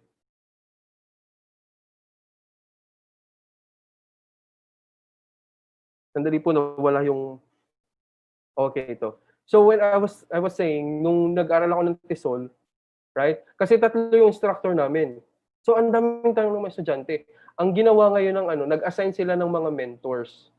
Na mga mentor, mga estudyante din, na kung may tanong kami, sila yung aming i-direct. Right? It's not the academic thing, but some stuff na hindi na kailangan sagutin ng mga professor, na kaya naman sagutin ng mga estudyante. So it will help you, I promise. Kung mayroon kayong matatap na estudyante na you think would be fit to that position, parang class officers. Pero this day, they are called mentors and moderators. Okay? Involvement of non-teaching staff. Okay? In as much as possible, involve non-teaching staff in DE setup or assessment. Paano ba natin i-involve? Right? Yung sa offline, yung sa modular, I really like, right? I really like yung nakita ko sa post ng Tagumpay National High na you're looking for volunteers, for riders, right? Na sila yung magdadala ng mga modules, ganito, ganyan. I really commend that one. Involvement of community ba? 'Di ba? Ang ganda niya. Kasi hindi lang nasa teacher yung mga yung mga responsibilidad ng pag-assess. Yun ang may time pa nabasa ko naghahanap ng mga student teachers, right? Yeah, that thing, you can partner with a college or a university para at least mag-pull out kayo ng mga student teachers to help you also. Kasi on that part, magiging training ground din nila yan. Kasi in the future sila din yan eh. Kagaya nung, it was my experience when I was a student teacher, right? Ako lang yung mag-isang student teacher kasi mag-isa lang gumraduate ng BSA dun sa school namin noon. Nangyari noon, nagtuturo, practice teaching na ako, yung isang teacher ng English, buntis, so kailangan na niyang mag-leave. Ang nangyari, pumapel na ako na parang substitute teacher. Hindi na sila nag-hire ng substitute teacher. Ako na lang. Nakatipid sila sa akin. Diba, bad trip. So, ganun yung nangyari. So, involvement of non-teaching staff. Okay? But remember, if you're going to involve non-teaching staff, you also need to sign them, right, honor code that they will not leak or they will not disclose any information related to to our assessment. Hindi sila magli-leak or magbibigay ng mga, you know what I mean, right? Kailangan nyo din i-assure na hindi nila gagawin yun. Take note, kaya nga sabi ko yung security. Lalo na kung high-stake test yan, yung mga periodic, yung mga final tests, NCAI, I don't know. Right? So, kailangan din yung mga non-teaching staff natin, meron din silang non-disclosure agreement. In case na mag-handle sila ng mga ng mga intellectual content or mga assessment stuff. Right? Now, then yung mga guidance personnel sa student support, okay? As a student support, kagaya sa UP, meron ding guidance dyan. You can message the guidance whenever you need something. Whenever you feel guidance, kailangan meron din tayo dyan sa online. Kailangan mag-set up din tayo. I am sure na nagawa na yan ng step ng ating school, di ba? Ng Tagumpay. So, ayun po. Then, we have project-based output. To avoid security issues as teachers, gawin nating project-based or performance-based. It is highly recommended kapag online class. Para wala nang issue ng, nanggaya siya. Kasi kung project-based siya, the probability na gagayahin ng bata, mababa na. Right? Maybe the idea, pero yung output, iba na. Right? Unless it's a high-stakes test. Yung talagang, the impact will be different. Talaga maapektuhan yung kanilang performance or grade nila. Do you remember Big Brother? Si Kuya? Paano si Kuya magbigay? Paano 'di ba nasa bahay, nandoon sa bahay ni Kuya. Tapos yung mga imagine natin si Kuya yung teacher. Hindi niyo siya nakikita, 'di ba? Anong ginagawa ng estudyante? Si Kuya nagbibigay lang ng instruction. O ngayon sa task na to, gawin niyo ganito ganyan, right? Parang ganyan din yung role ninyo as online teachers. You are more on giving instructions. Okay? In as much as possible, kapag magkakaroon kayo ng synchronous or live sessions, okay? Huwag na kayo masyadong mag-lecture.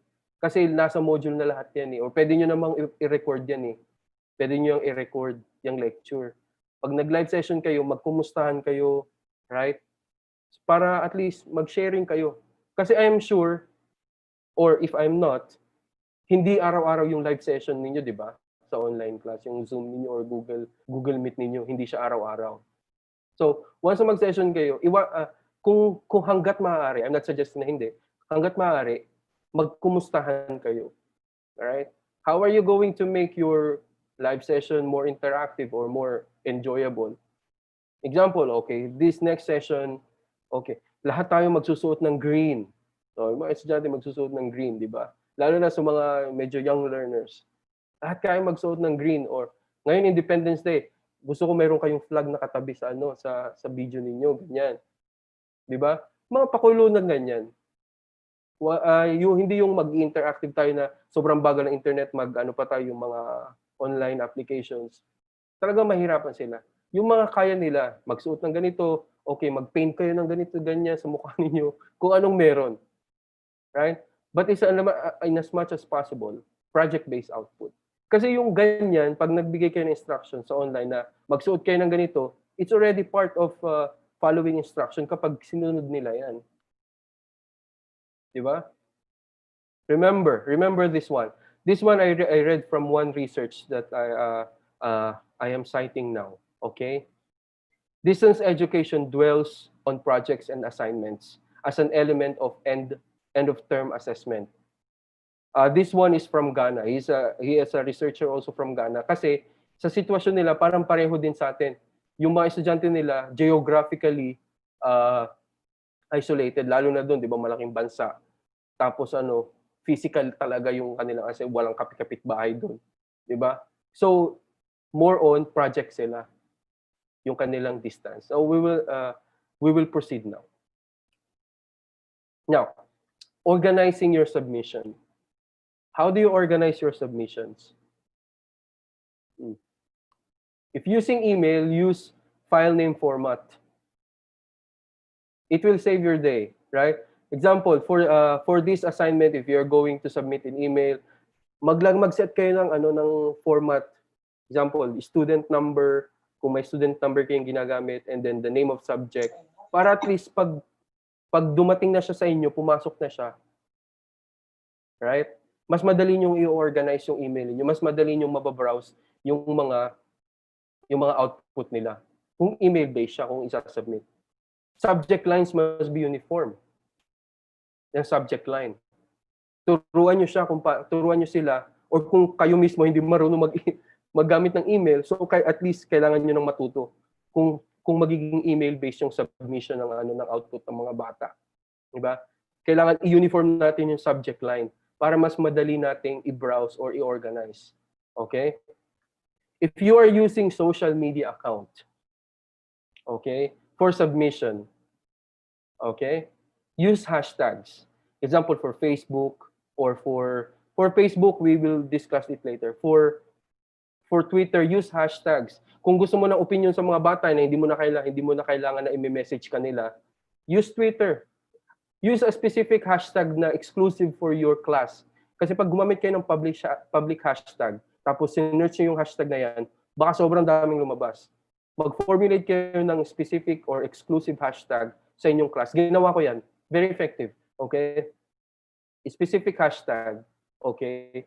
Now, I just want to get some information from my learners. Use this hashtag.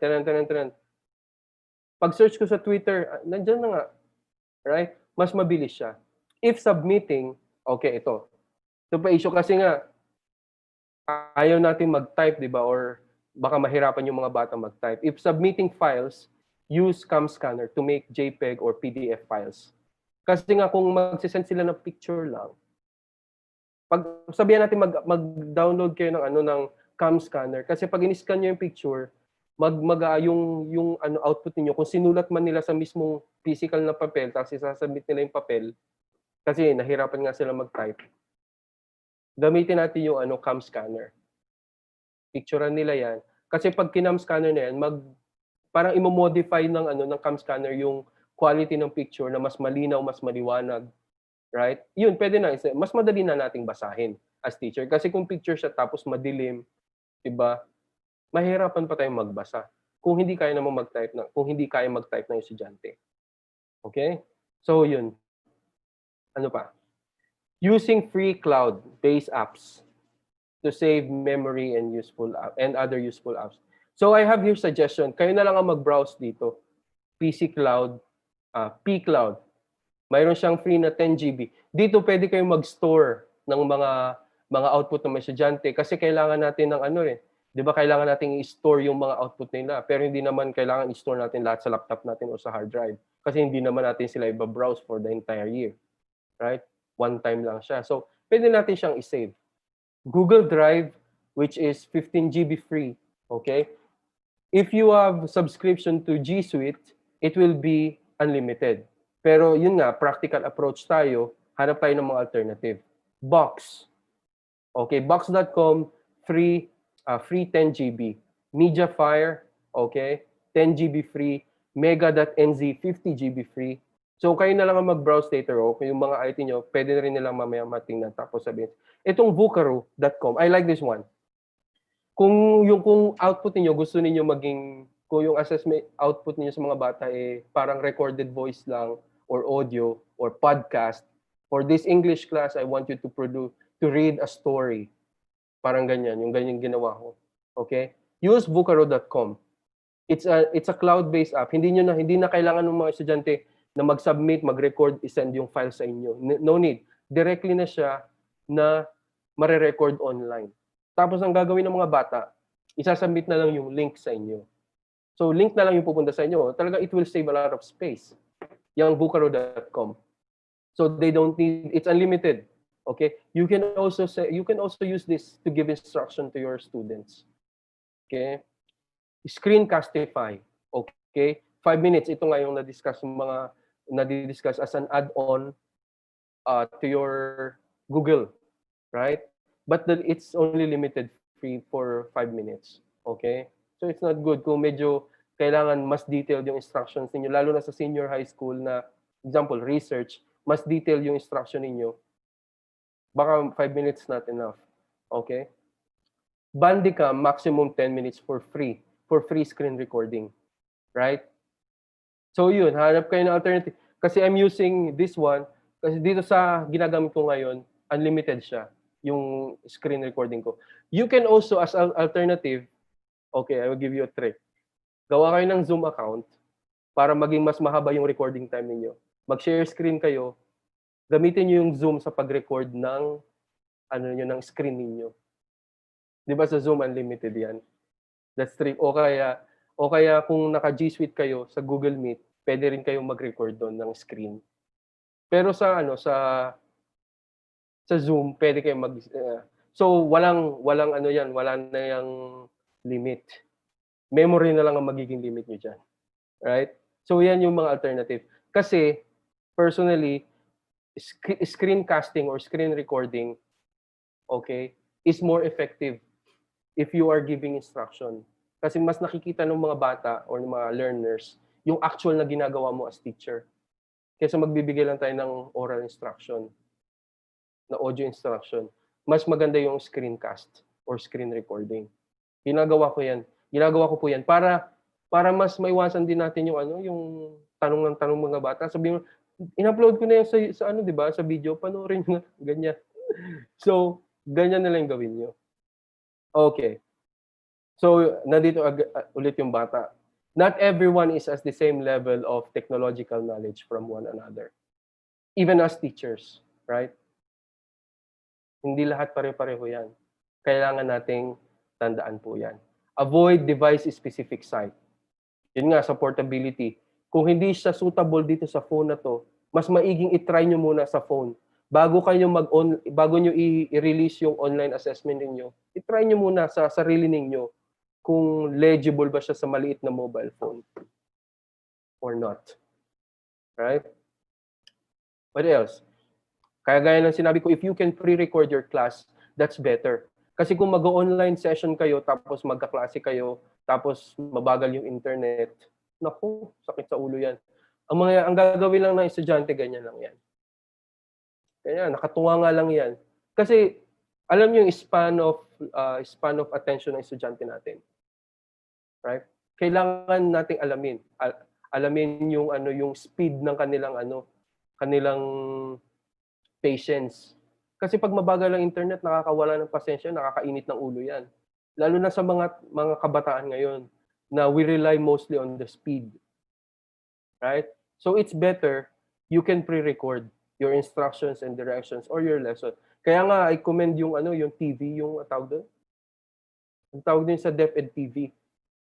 'Di ba? Ang ganda niya kasi pre-recorded yung mga lesson. Ang ano lang niyan, hindi siya pwedeng i-play ng mga estudyante whenever they want. Kasi may schedule yan sa TV, hindi naman nila makontrol yung TV. Kung kayo as teachers, kung kaya ninyo, I'm not suggesting na you do it all the time. Kung kaya ninyo, it would be better. Right? So that the students can play and play and to avoid also a lot of questions. I tell you, I guarantee you, it will help you a lot. Hindi na kayo kailangan sumagot ng napakaraming question kasi hindi nila maintindihan. Kung uulit-ulitin nila yung video. And also, your presence as teacher, okay, you will build up your integrity as teacher pag nakikita nila kayo. I'll give you an example. Pag nanonood kayo ng mga vlogs, di ba nanonood kayo ng mga vlogs? The more you watch that vlog, particular vlogger, the more you think na kilala nyo na sila. Di ba? My favorite time vlogger. So, pinapanood lagi natin, saya-saya na pumupunta siya sa ganitong lugar. The more na pinapanood nyo siya, the more na feeling nyo na close na kayo sa kanya. Di ba? So, the same here. The more the students see you, okay, na naka-record ka, the more na mafe-feel nila na nandyan yung presence nyo as a teacher. Totoo po yan, promise. Okay? Ito nga yung nabanggit ko kanina, to avoid redundancy, yan, mag-team teach or distribution of work. Kaso nga, in your case, masyadong marami kayong estudyante. So, dito kasi sa amin, students come and go ba, ganyan. So ako, ang hawak ko lang, English, yung siya, safety. Okay? Kung modular ka lang mag-focus. Kung online ka lang mag-focus. Para hindi, may modular pa pala ako, nakalimutan ko na, parang ganyan. Kung online na yung hawak mo, online lang. Kung modular ka lang, modular lang. Para at least yung focus ng teacher, okay? Yung focus ng teacher, hindi siya mahahati. Right? This is a suggestion. Kaya nga maganda rin yung nasabi na ask for volunteers. Diba? Know your learner status, technology status. It is imperative that you know what they got. Kagaya nga sinabi ko. Diba? So mag-conduct tayo ng survey. Specific survey, ano yung model ng cellphone nila? Alamin natin, i-research natin. Example, meron silang Cherry Mobile, tapos yung RAM 2 GB lang or 1 GB lang na halos hindi na gumagalaw pag mag-open ng Google Chrome, di ba? So, hindi na siya suitable. Right? Kasi, yun nga, sinabi natin na minsan, hindi nagsishare sila sa kanilang right? Sa kanilang mga kapatid. So remember, not all internet-capable devices means good for online learning. Tandaan po natin yan. Right? Kung mayroon kang maliit na phone, make sure na susulitin natin kung anong meron yung mga bata. Okay? Now, I have a question here. How do we enable collaboration? Ito yung laging tinatanong, di ba? How do we enable collaboration in group work or in online learning kung mayroon lang tayong cellphone? Ito lang meron ako, late lang. Ito yung kamay ko, laki-laki lang kamay ko. Tapos ito lang yung cellphone. Right? Paano natin magagawa yung collaboration? Meron tayong pa-Padlet dyan, meron tayong ganito lang kaliit yung cellphone ng bata. Naku, baka by the end of the school year, baka sira na yung mga mata ng mga yan. Sinasabi ko sa inyo. Right? Okay? Be creative. Okay? So, paano natin gagawin? Example, sa English, kasi mostly English ang hawak ko. Pwede tayo delivering ng dialogues, ganyan. Using TikTok, may nabanggit nga kanina, di ba? So sa TikTok, pwede ka rin magawa ng hashtag. Your performance sa PE, magpe-perform kayong mga physical activities, right? Or tawag dito, yung reporting gamit ang cellphone nila, i-record lang nila, upload sa YouTube. But make sure yung mga features ng YouTube para hindi maging public yung mga output ng mga bata. Yung unlisted feature na kayo lang yung makaka-access kung may link kayo. Ganyan. Instead of essay, pag vlog, this is my vlog now for this one, this is my opinion, you let them speak. Right? I-narrate nila. For example, sa social studies, yung history, ganyan. Okay? I-narrate nyo kung anong nangyari sa Pilipinas, ganito, ganyan. Pwede silang makakuha ng mga OERs or mga online resources Pero hindi nila isasubmit yun. Sila mismo yung gagawa ng sarili nila. That is already an assessment. Right? Bibigay lang nila sa inyo, teacher, ito po yung link doon sa output. Or they could have video collab. Yun yung mga vloggers ngayon. Oh, I'm inviting this blogger, magko-collab kami, ganyan.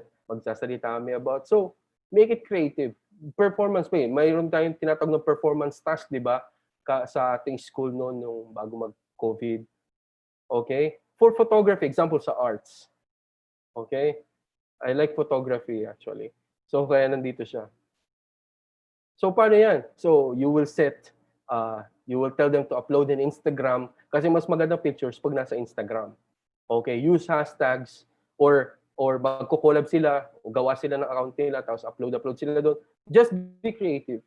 But hashtags are more effective. Okay? Tapos yun, mayroon kayong set of, for this week, I want you to produce a photo which contains more on texture. So students are expected, ano yung texture? So magbigay ka ng konting lecture. So texture. They will produce photos on texture. And also, okay, ito yung tinatawag natin, paano natin i-assess. What about grades? Not everything must be graded. Right? Also, we can tap. Okay? If we really want that our activities be graded, like example, our output, mag-tap tayo ng mga judges, ng mga outside, kasi online naman na yan eh. Hindi na kailangan pumunta ng mga non-teaching staff or yung mga mag-a-assess sa mga output. Hindi na nila kailangan pumunta sa inyo. Example nga, yung dance, example, magpo-folk dance sila or magsasayaw-sayaw sila, kunyari. Bigay mo lang, may kaibigan ka na magaling magsayaw, o i-judge mo nga to, ano palagay mo yung grade mo sa ganyan, ganito, ganyan. So, gano'n na yung para ikaw na teacher, hindi ka na mag-grade. Yun na lang kaibigan mo mag-grade about that. O photography, ganyan. Mayroon kang isang kaibigan na photography enthusiast. I-check mo nga to kung maganda to, ganyan. What do you think? Tapos ibibigay mo sa kanya yung ano. Parang ganun lang. Ask for help. Kasi ngayon, yung parang community level ng mga tao ngayon, mataas talaga yung sense of help natin ngayon. Okay? Remember that unorganized test administration in online or distant mode can have an implication. Very, very bad implication about your school. Okay? Talk about public relation. Once na may mag-leak dyan or mayroon kayong problem sa test administration ninyo, tapos kumalat yan, kakahiya yan. Right? We want to avoid that one. Always recall your approximation. So, this test, kailangan ba ito na mataas yung percentage niya, yung assessment ng ganito? Gigradean ko ba ito? Ilang percent ba ito? Yung assessment na ito. Recall your purpose of assessment. Ano ba yung purpose ko? Is it memory test? Skills test? Right? Ano yung gusto mong i-measure? Yan, nasa theory na naman tayo. Right? So, don't worry about quality kasi iba-iba nga yung technology natin. Kung magpapasubmit kayo ng mga photos or pictures or whatever, don't worry about the quality. Worry about the content or the content of your learner's output. Right? And always remember yung sinabi ko. Once na unorganized kayo, na-detect yan o naramdaman niya, kasi nararamdaman niya ng mga bata o ng mga estudyante. Lalo na malapit sila sa mga magulang, nakikita ng magulang mismo yung nangyayari sa klase. Right? Once na hindi tayo organized, Diyos ko, lalo na yung chismis na yan. Pag kumalat yan. Right? Can we use social media as a assessment platform? Yes.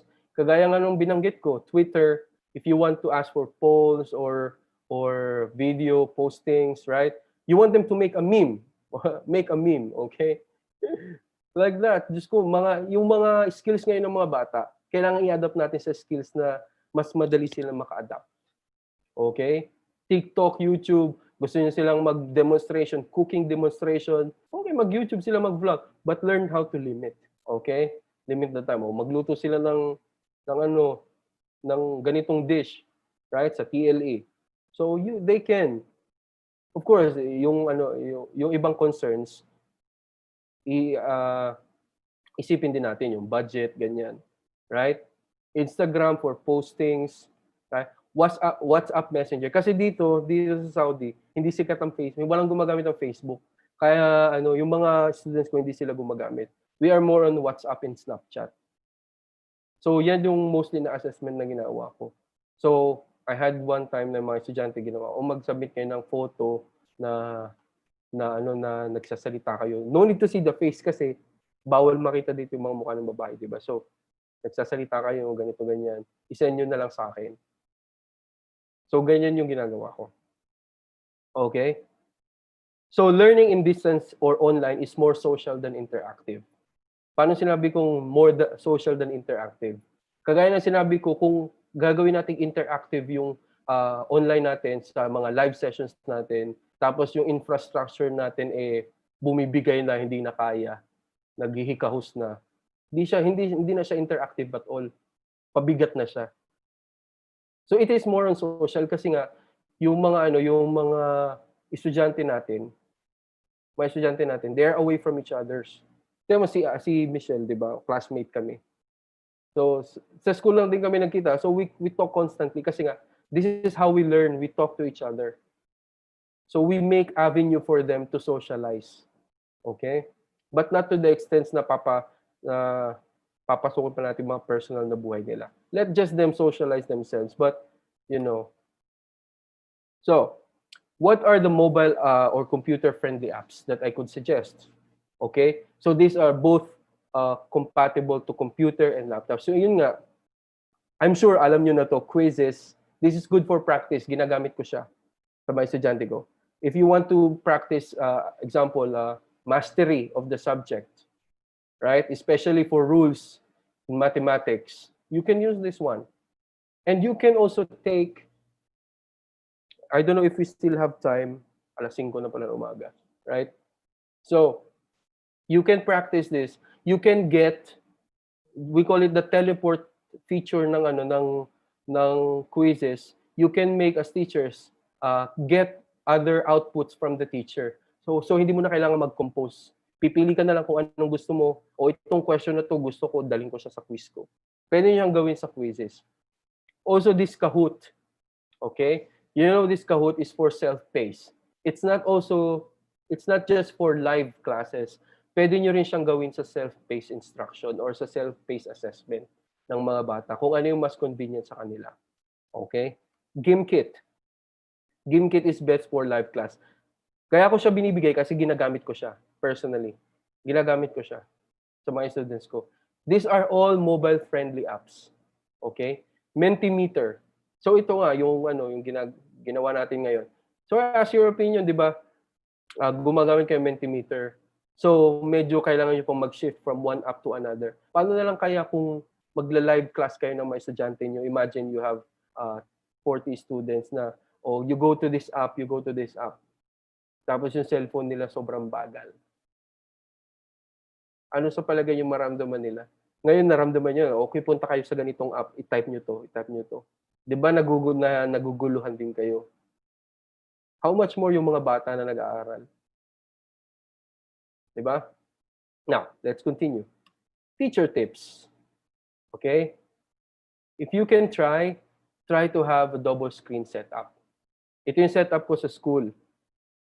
Ayan, double screen. But why? Pag nag-a-assess kayo, may online online sessions, mas madali yung gamitin ang dual screen. Kuha kayo sa computer lab din nyo, hindi naman nagagamit yun eh. Ngayon. So, mas maganda kung dual screen. Minsan nagtatatlo pa nga ako pag yung bago mag-COVID. Nagtatatlo pa ako minsan. Kasi mas effective talaga siya at mas convenient. Okay? If you are using a web-based assessment, nabanggit ko na kanina, subukan nyo muna sa cellphone ninyo bago nyo i-release sa mga bata. Kung maganda ba siyang tingnan sa interface ng mga bata. Your presence online will build integrity and familiarity on you among your learners. Kagaya nga nung sinabi ko kanina. Kahit distance pa yan, huwag kayong mag-MIA, missing in action lagi. Kasi hindi kayo makikilala ng estudyante nyo. As much as possible, mag-post kayo ng mga video instruction na nakikita kayo or mga pre-recorded lesson or one topic lang, maiksi lang, o ito yung ganitong topic, konting discussion lang, right? Para at least makita nila kayo, they will feel na, ay, nandiyan si teacher, baka ini-explain niya maigi sa video. But Remember this, teachers. Nasaan na nawala? Okay. Never use your personal social media account with a lot of pictures. As a suggestion ko lang to. Kung kaya nyo, gumawa kayo ng alternative na Facebook account niyo. Huwag kayong gagamitin yung yung mga Facebook niyo, mayroon kayong kasama kumakain kayo ng mga teachers, nasa birthday party kayo, nasa beach kayo, mukha kayong basang sisiw. Huwag niyong gagawin 'yan. Huwag niyong ibibigay sa mga estudyante niyo. Promise. Baka mamaya maging meme pa kayo niyan. Si teacher mukhang meme. O gagawin pa kayong meme ng lalo yung mga high school, Diyos ko. Maglagay lang kayo ng mga post ng mga pictures na nasa school kayo, nagtuturo, ganyan. Pero wag na yung person na nagsiswimming, kumakain, yan, ganyan. Suggestion ko lang naman kasi ako hindi ko ginagawa yan. Right? Kasi gagawin talaga kayong meme ng mga bata. Sinasabi ko, pagkakatuwaan kayo ng mga yan. Okay? Now, what are the tips? Okay? What are the tips for choosing your technology? This is one I learned from University of Texas. This is what we call the sections framework. So we have SECTIONS. S, students. Okay? Is the technology appropriate for the particular group range of the students? Mayroon ba silang access nito? Okay? Is it friendly, user-friendly? Okay? Or pwede ba silang mag-access nito anytime? Yan yung mga questions sa students. Okay? E, ease of use. Okay? Will the students need to take time to learn how to use the technology? Yan ang tanong. Even the teachers, bibigyan kayong bagong technology. Enough ba yung time na meron kayo? O in few weeks, magpapasok ka na. Enough pa ba yung time niyo para mag-aral kayo ng lahat ng mga interactive materials na gagamitin niyo sa klase? Ease of use. Right? If none, or if it's not enough, then choose the thing that will work for you. Okay? And of course, cost. Of course, yung budget dyan. Kailangan ba bang mag-register ng estudyante? May bayad pa dyan. Or the teacher, yung access, kailangan ba may bayad ba yan or what? Or free? Right? The teaching and learning. Okay, does the technology support the learning outcomes of my course? Does the technology engage the students in their learning? Does the technology make my teaching more efficient? Right? Does it reduce the marking time? Kagaya nga yung sa Google, di ba? May rubric diyan. Yung sa quizzes, automatic meron na yung meron na lahat yan, tawag doon yung yung analysis kung ano yung mahirap na question sa mga bata. Pakita ko ng sample later yung mga ginawa ng estudyante ko. Okay? Yung system, tawag doon, item analysis ba? Okay? Organizational issues, interactivity. The next is I, interactivity. Does the technology support student-to-student, student-instructor, or student content interaction? Yun nga. Diba? Nakapag-communicate ba sila? That's why, kaya nga sinabi natin na distance learning is more social. Kasi kailangan nilang mag-interact from each other. Or you to the students. Right? Let us not isolate ourselves to our learners. And then, what's the next? Organizational issues. So, mayroon ba tayong support from our organization or from our school? Let's say, yun nga, yung mga subscription-based. Since nasa public school tayo, mayroon tayong limited budget. So, ano yung support na kayang ibigay ng school natin sa mga teachers? Para ma-meet yung technological requirement ng ating setup. Okay? Then we have novelty. Anong tawag nitong novelty? Will the technology give new experience to the learners? Okay? Will this technology help me advance my teaching approach? Or is this used for educational purposes? Novelty means like, yung social media. Will it give new experience to learners? They know already, but, most of our students use Facebook only as, social media. Posting video, trash talking, right? Trolling. But how are we going to give it a new life or a new experience to our learners as means of educational tool or our WhatsApp or Messenger, right? Novelty. And then the last is speed, of course, right? Speed. Right? Of course, the speed, don't need to explain that. How can the students quickly adapt, or you as a teacher can adapt to the technology that you chose? Right? Yung mga update niya. Kasi minsan pag nag-update ang isang app, hindi na siya compatible sa isang mobile brand or sa isang mobile unit, right? So these are high technical already, but at least try to recall. Okay? Try to recall. So I think that's it. May question pa po ba? Ito yung ginawa kong sample. Pakita ko yung sample na sa quizzes nga, yung as a teacher kasi ginagamit ko siya personally. Okay? Pakita ko lang kung paano ko siya ginagawa.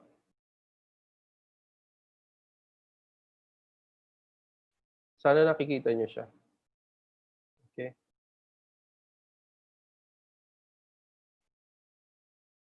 Sabihin niyo lang po kung legible sa inyo yung interface.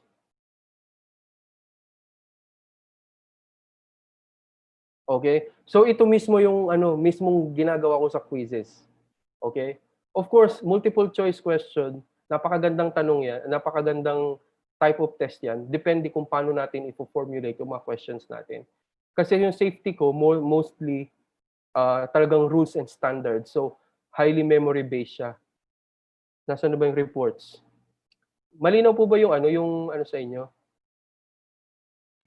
Okay naman, sir. Okay. Sige. Hanap ako nung you see, assignments. Ito live, naglalab ako, but mostly assigned siya. So example, the WPR1, day 1. Makikita nyo siya mismo dito. Hindi nyo na kailangan mag-check. Ayan, as a teacher. So punta ka lang sa teacher dashboard. So ito yung mga estudyante ko. Tingnan yung mga pangalan, di ba? Ibang-iba yung mga pangalan nila. Kasi iba-ibang lahi. So, ayan yung mga questions ko. Makikita nyo yung mga question dyan kung kagaya sa Google Chrome or sa Google Forms, makikita nyo rin kung ilan yung mga student na nakakaget ng mga kung ano yung mahihirap na question.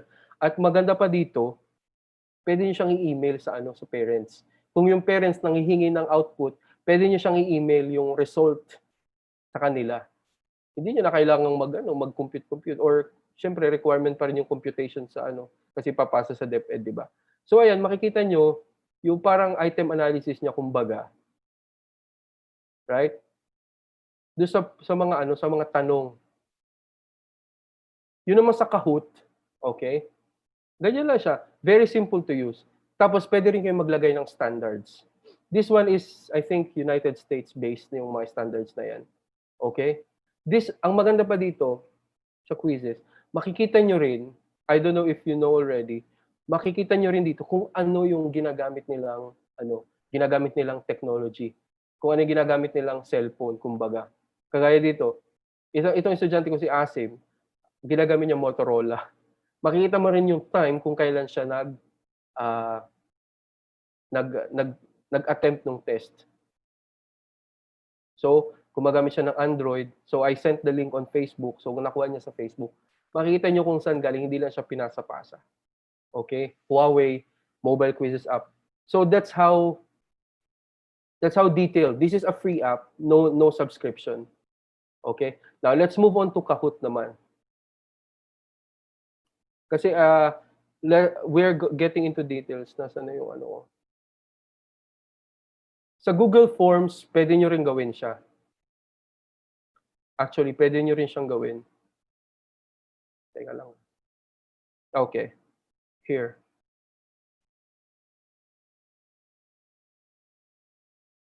So ito naman may subscription siya, pero pwede rin namang free. Okay? Pwede rin namang free. So ito, pwede nyo siyang gawin kung gusto nyo, example, sa history or rules, o pwede nyo siyang gamitin as practice test. Remember, always give your learners practice. Kung gusto niyo talagang i-master. Huwag yung magpa-practice lang sila kung kailan kayo magse-session. Magpa-practice lang sila sa module. Give them more on practice. Practice, practice, and practice. Okay? You can give this is my safety. You can give this as an assignment or while you are teaching. I have watched one class demonstration. Okay, let me say my comment in this session, on this training, okay? I have watched one demonstration, online teaching demonstration. They used this Kahoot Live. It was good. It was really good because they only have 2 students in the demonstration. But what if you have 10? You have 20 students in online in one session. Ako, pag nagsisession ako, meron akong 42 students, live session. You think itong teach na to, itong live Kahoot na to mag-work? No, never. So it's better that you give it as an assignment. Okay? So you can limit, okay, kailang hanggang kailan kaya pwedeng gawin ng mga estudyante. So July 25 or anything, you set the time, okay? Create.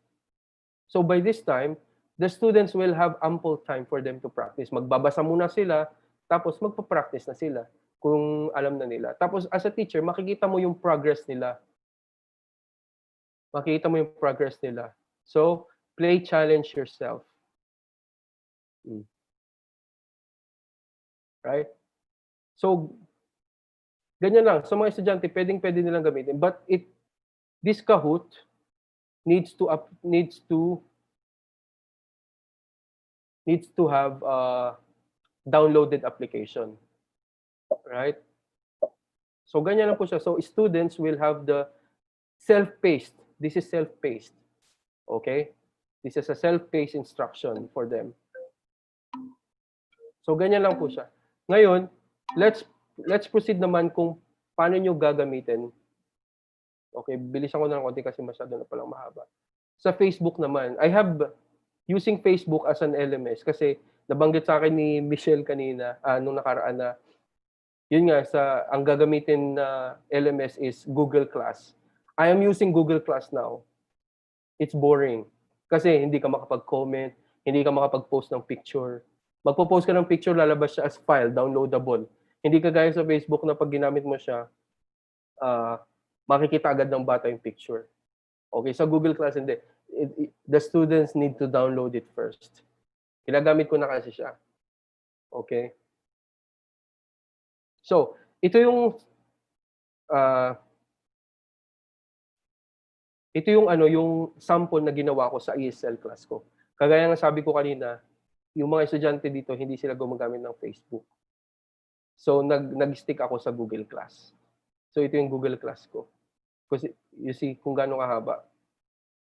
Right? So instruction lang dyan, video, YouTube. Ito yung ginagawa ko. So here, you can post topics. Right? So as teacher, you can post topics here. First day of school, you want to get to know your learners, right? Introduce yourself. So teacher, okay. Welcome class, please introduce yourself in this thread. So make sure that they will not go post anywhere. You can turn off commenting if you want. Okay?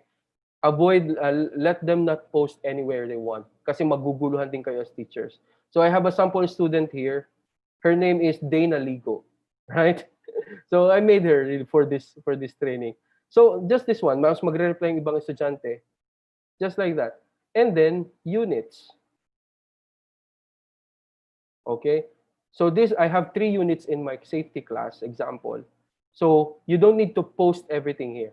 You just need to post example, what your learners will expect in each unit. Okay? So here, for common workplace hazards, so actually marami yan. Yan lang yung nilagay ko.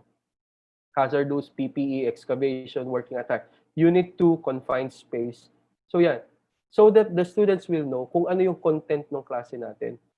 Kung kaya nyo i-upload, di ba may module yung mga yan, kung kaya nyo ring i-upload yung PDF file or JPEG file ng kanilang module, mas maganda na rin para at least doon na sila mag-aaral. And then you have announcement. So this is announcement. So You will say there your announcement, whatever you want. You can post video. Remember, teacher presence. Mas maganda kung nakikita nila kayo lagi. Right? That's it. So, ito per topic. But remember security. Okay? So let's talk about security here. We here in KSA, they're always concerned about security and privacy. So let us also practice that that that idea. Naubusan ako ng words. Let's practice that idea kasi maganda rin to protect our learners, especially mga minors sila. Right? So let's also protect their identities and privacy. So let's make this group private, or if you can, do not let them post selfies sa mga public forums, right? Of course, if their parents is okay for that, as a teacher, just do not let them do that. Okay? So here, sa mga public groups, sa classroom, sa Facebook class, do not also let them post selfies. Okay? Kaya nga yung sa nag-worry ako sa yung kay Jessica Sohoy, nagpapasend ng mga selfie. Hindi ko kinakagat yun kasi. Right? So yun, as much as possible, since we are handling minors, let's keep them away from this public or global platform. Okay? Kasi wala naman tayong LMS. So let's make as possible as private as we can. Okay? Especially yung mga output nila, kung kailangan nilang mag-submit ng nagsasalita sila, nagbi-video sila, let's make sure na hindi ito hindi mako-compromise yung kanyang privacy or identity. Okay? May question pa po ba? I think that's all for assessment. I don't want to give you too much information kasi mag-alas 6 na ng umaga. Any concerns po? Thank you so much po, Sir Nunez. A feedback po from our YouTube Live from Ma'am Jocelyn David. Very informative, sir. Thank you for this webinar. Yeah, my pleasure. From Ken Analogye, guess the challenge we might be facing in online distance learning assessment is the time and internet connectivity as well, especially we are in the Philippines. Ayan po. So, my fellow educators, if you have questions po, you can raise the button and unmute your microphones po or comment your questions in our chat box and our speaker will be glad to answer it. Yes. Sige, tanong lang po kayo, maaga pa. Mamaya papasok ko tanghali. Yes po. Questions po? So once again, sir, thank you so much po. Truly, this topic is an enlightenment for all of us.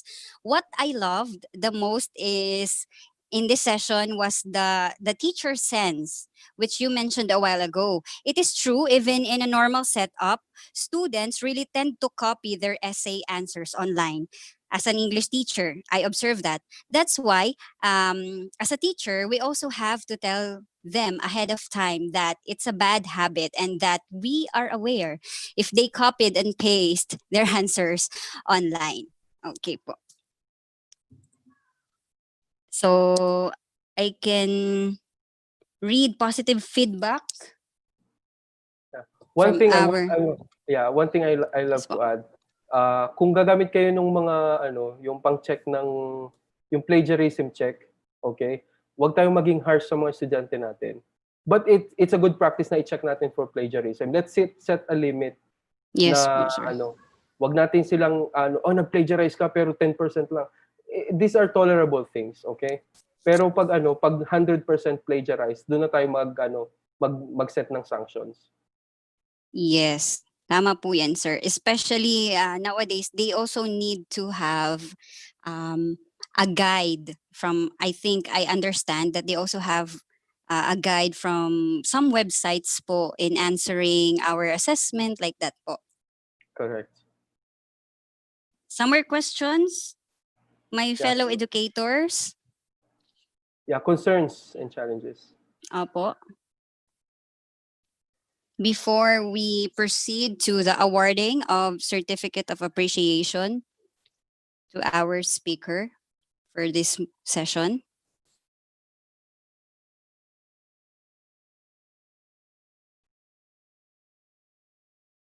So I guess we have a lot of participants for today's session. Kasiglahan Village National High School, Kasiglahan Village Elementary School, teachers from the division of Benguet is with us. Also, Ilocos, if I am not mistaken. Ilocos Sur. Ilocos Sur. Thank you so much po. So I guess we don't have questions.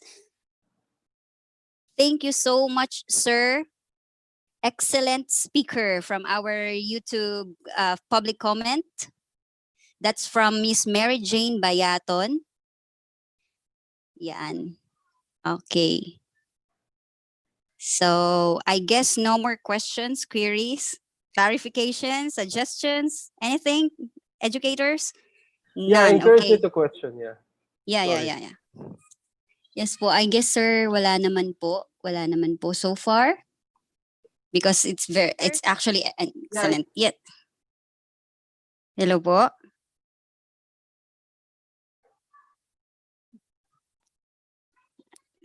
Ma'am Neri, may comment si Sir Herbs Briones. Si Sir Herbs Briones in our Chat YouTube? po, sa chat po dito sa ating Zoom.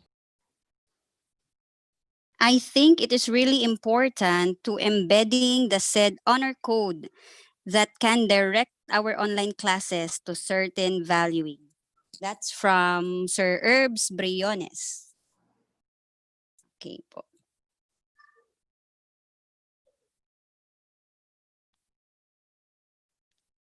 From Ma'am Julie, he replenishes my empty cup. Thank you po. Very positive ang kanyang pag-share. Mga kabaso. This one another. There are a lot of positive comments, sir. Thank Perfect. From Ma'am Eusebio Q. Aldea. Perfect. Hindi lang pogi ang speaker. Napakagaling pa. Promise, very genuine ang approach. Walang pressure. Love it. Wow. So I guess no more question, Ma'am Mitch. We are going to proceed now in the awarding of Certificate of Appreciation. Okay. Please allow me to read the citation of the Certificate of Appreciation. Republic of the Philippines, Department of Education, Region 4A, Calabarzon, Division of Rizal, District of Rodriguez 2, Tagumpay National High School, Rodriguez Rizal. Certificate of Appreciation is hereby awarded to Mr. Jerome Nunez in grateful acknowledgement of his distinguished and valuable service rendered as resource speaker during the conduct of In-Service Education for Teachers 2020 with the theme, Keeping the Passion Amidst Disruption, Changing Pedagogy, Changing Technology in a Changing World. Given this 23rd day of July at Tagumpay National High School, Rodriguez Rizal. Signed, Mrs. Susana J. Sacatrapos, Principal 2. Once again, sir, thank you so much po. And we will send you the Certificate of Appreciation through Ma'am Mitch. My pleasure. Yeah. Thank you. Okay. To give us the highlights of today's session, may I call in the grade level chairperson of grade 8, Sir Joward Sentes. Sir Joward?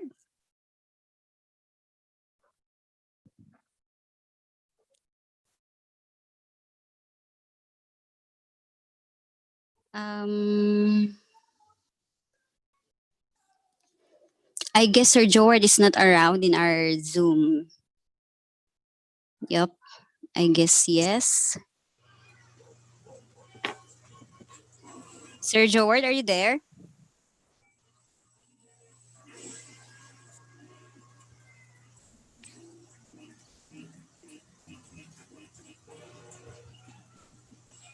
So I guess Sir Joward is not around. May I call in please allow me to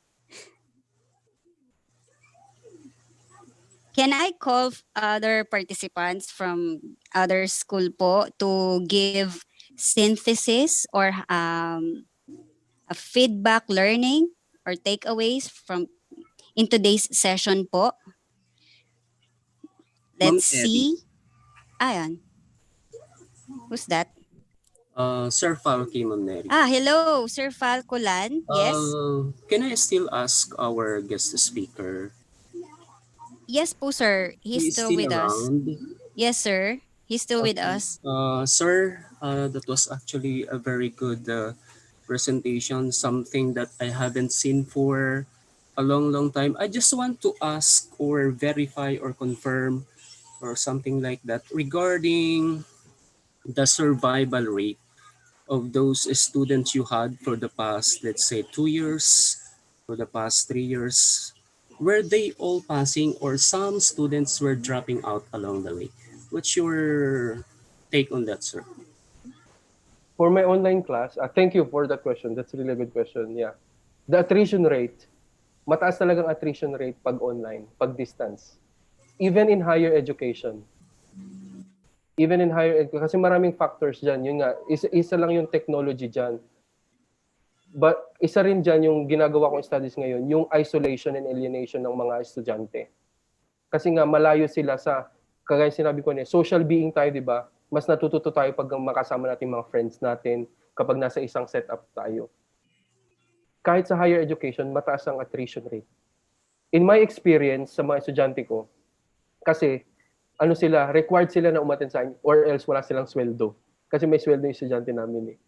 Or else wala silang sweldo. Pumapasok sila, pero hindi na sila, parang hindi na sila interested. Kasi nga, yun nga, hindi nila nakikita, hindi nila ako nakikita, hindi ko sila nakikita. So they would rather just drop the course kasi either nahihirapan sila, they feel alone, yung technology nila, yun po. So sa akin, sa ngayon, may nag-aaral pa ako, they're just logging in, yung login hours, pumapasok sila. Pero I bet, I am sure, na it's considered drop kasi hindi na sila nagsasubmit sa akin ng output. So sir, I heard that, correct me if I'm wrong, I heard it that you did the online teaching abroad. Is that correct, sir? I am doing it now. And also, Abroad. bago ako pumunta dito sa abroad, nagtuturo din ako dyan sa Pilipinas, online din. Okay, sir. Since you are facing the new normal and we will be having virtual classes online, what's your very practical prognostication of the possibilities or what will happen in the Philippines starting August 24 among the students? What's your prognostication of, let's say, the number, percentages, 20% dropping out or something like that? What's your take on that, sir? Sa akin, first I would like to commend yung effort na ginagawa ng mga tao, mga private persons, mga NGOs, government organizations yung nagbibigay ng ng mga gamit sa mga bata para makapag-online learning, di ba? It's really a good thing. Pero for me, I am not authority to this, but nakikita ko talaga, masyashock talaga kayo. Pag nag-start kayo ng online, masyashock talaga kayo. Lalo na yung sense na napakalaki ng scope. Kasi buong Pilipinas eh. Opo. Buong Pilipinas. Kahit dito sa Saudi, yung mga tao na nasyashock din sila kasi ayaw nila ng online learning, hindi nila makikita yung kaibigan nila. So I can say, I cannot give percentage, pero just prepare for the worst na tataas ang attrition rate. Kung nababasa nyo sa Facebook, maraming nagka-campaign na stop na yung school year muna. 'Di ba? Okay. Stop muna yung school year. Pero ako as a teacher personally, this is my personal opinion. Kung ako ang teacher, hindi ko muna idadump sa mga estudyante lahat ng kailangan nilang matutunan for this year. Kasi ang dami nating ginagawa as teachers sa DepEd, ang dami nating nire-require na mga lessons or competencies sa mga estudyante, which are basically mahirap i-measure kapag nasa online tayo. So I suggest as teacher personally, iwasan muna natin na maging ma-shock yung mga estudyante. Sa emotional muna tayo, i-prepare natin sila para hindi sila mag-drop. Kasi I am sure tataas ang dropout rates dyan. Sir, last one if ever, kung pwede pa po. Sure. Agree po ba kayo, sir, doon sa, kasi ang DepEd ngayon ay nag-experiment, hindi po lahat ng subject ituturo for the first quarter eh. I guess the major ones first, and then come second quarter, we will be, or DepEd will be introducing the rest of the subjects, meaning to say, and clearly, DepEd is under experimentation, trying to come up with the best result for the first subjects, the major ones. Agree po ba kayo doon, sir, sa ganung setup? Yung nasabi mo na yung selected subjects muna, that's a good idea. Kasi ilan ba yung subject ng mga bata na mga estudyante natin diyan sa public? Hindi ko alam, 8 or 7? 8, sir. 8, 'di ba? Kung 8 yung subject niya, ibibigay niyo lahat sa August. Ano mangyayari sa mga bata? So, maganda kung kunti-kunti lang. Kagaya nga sa amin sa UP, ang aral namin dalawa-dalawa lang. Yung dalawa na yan, nangangarag pa kami ni Michelle pag-aaral yung dalawang subject. O bibigyan mo pa ng 4 yung mga bata. So, personally maganda siya, pero sana hinay-hinay muna. As in take it slowly.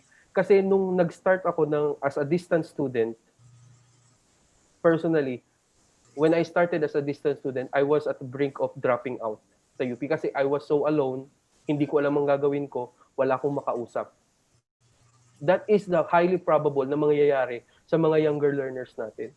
Eh ako adult learner na ako, 'di ba? So I have experience na, pero naramdaman ko pa rin siya. How much more sa mga bata, sa mga high school students, sa mga elementary students, mas mataas ang probability na mararamdaman nila yung feeling na naramdaman ko na ayoko na, ang hirap naman, nahihirapan ako, nalilito ako. That would probably happen. Thank you, sir. Thank you po. Sure. Thank you, Sir Falky, and thank you po, Sir Jay. I guess we have a question po from our chat box. From Herbs Briones, just a thought. From your experience, Sir Jay, how do you make sure that you are delivering authentic assessments online? Thank you so much. Authentic assessment, ito yung sinasabi natin na umaakma ba ito sa mga skills na gusto nating i-measure, 'di ba? Sa experience ko kasi, yung mga estudyante ko, since mga babae sila, hindi ko sila pwedeng makita. So I just make sure na they share more on experience using the target language kasi ESL yung hawak ko. So I make sure na mag-share sila ng experience nila. More on experience-based kasi sabi ko nga, social learning, di ba? Mag-share sila ng experience. Ako halos naikwento ko na lahat sa kanila yung buhay ko. So pag-share ko sa kanila, para mahila ko, they will come out of their shells. Para maging more authentic siya, mas akma dun sa setup ng kasi wala akong magagawa yung conservative yung culture dito. Hindi ko sila pwedeng I want to see you. Hindi ko pwedeng gawin 'yan. Magrereklamo yung mga 'yan. So ang ginagawa ko, I make sure na more on voice, more on podcast output. Yun lang kasi hindi ako makapagbigay ng essay kasi yung mga estudyante ko walang laptop. Hindi ako makapagbigay ng performance, yung mga performance task na makikita sila, hindi rin pwede. Kasi hindi ko sila nakikita. So yun lang, sobrang limited din ako dito, but I make sure na ma-max out ko siya. Sobrang limited din ako dito. Thank you, sir. I agree. Experience-based teaching po talaga the best. Okay. Another positive feedback from Ma'am Maricar Villamor. Thank you po, Sir Jay, for sharing your expertise. You've really proved that distance is not a hindrance to share your excellence for your fellow men to still be motivated and be effective and efficient to perform our tasks with full of compassion and dedication. God bless and keep safe po. From Ms. Sheila Barakel, Sir Jay, thank you for presenting with honesty and wit. I am excited to try the apps you have shared. God bless po. Ayan. So once again, sir, thank you so much po. And dear fellows participants, I already posted po the link for our evaluation in today's session po. That's http://deped.in/big letters po TNHS OE assess. May So tanong please si click the link po. Yes, sir. May tanong si Michelle na sinend niya sa akin privately. Do you think PH is ready to adjust the assessment process? Yeah, as an MBE student, assessment really is different in offline. Yeah, kaya nga yun nga tanong ni Mitch na tama, kailangan i-adjust natin kung paano tayo mag-assess. Kasi yung ginagawa natin sa classroom, hindi na siya suitable. Hindi na siya magiging suitable pag ginawa natin sa distance. Either it is modular or blended or online. Yung mga ginagawa natin sa classroom, hindi na natin pwedeng i-adapt. Isa nga sa mga practice ng DE, ng distance education, yung nakikita ko na effective talaga yung pag-transfer ng content natin into online should be different. Hindi yung ito yung online, ito yung lesson plan ko ng first grading sa bago mag-COVID. Ito na rin yung gagawin ko sa online. No, it's a big no.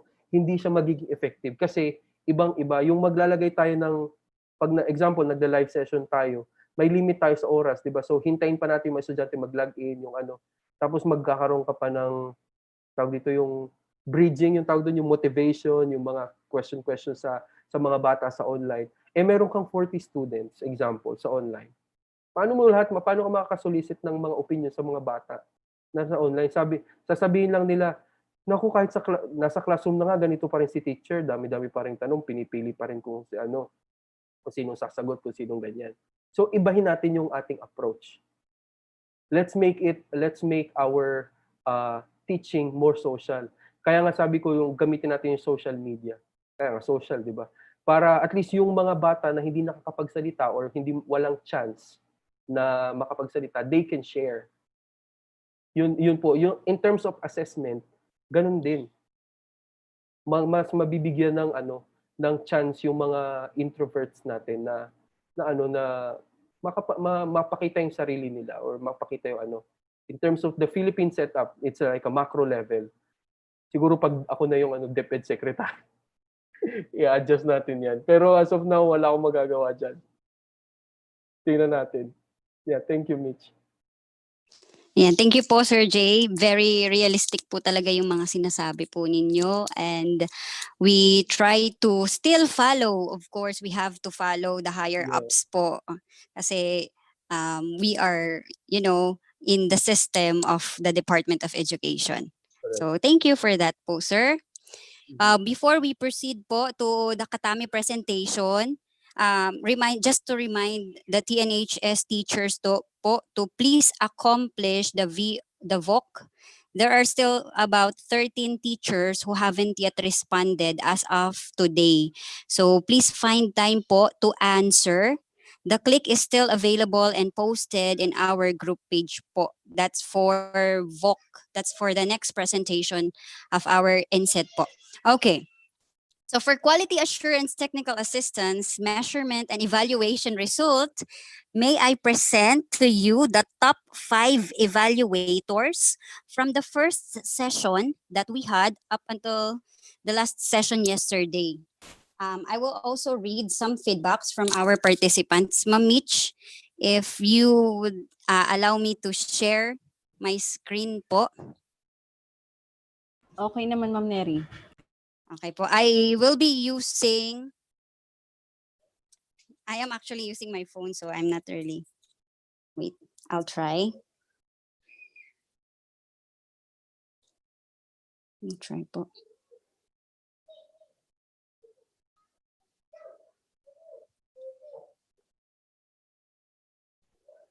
Wait, ma'am. Website. Oh.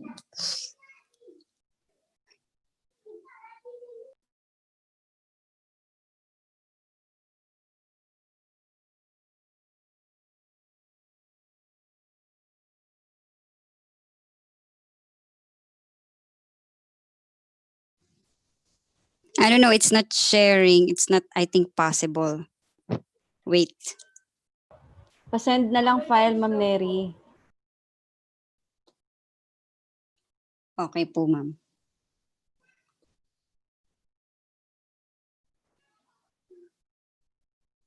Wait.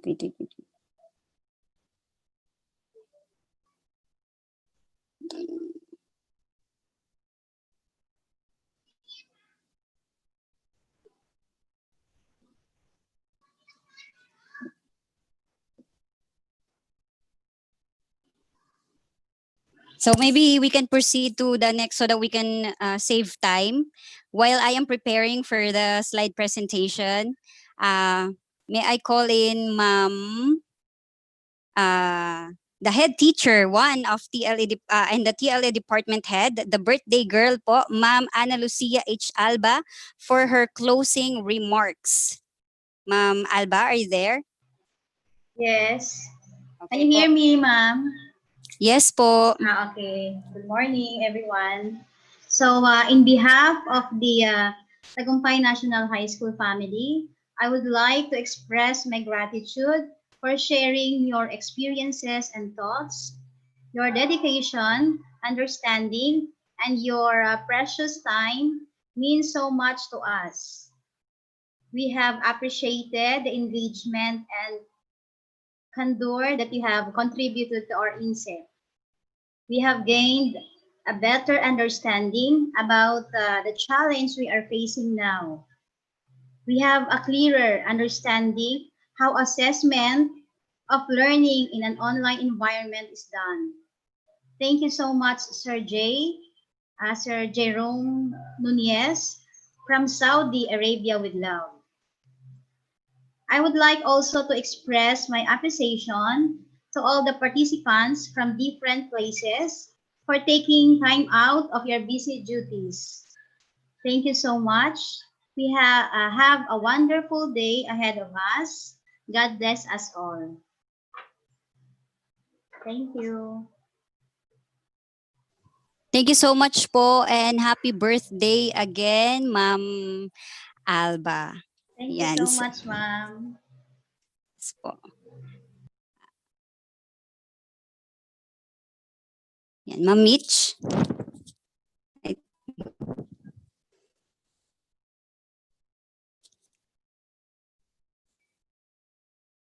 Is it okay po already? Saan mo siya pinadala, ma'am? Parang wala pa akong natatanggap. Messenger po.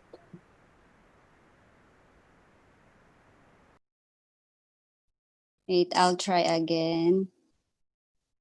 I don't know.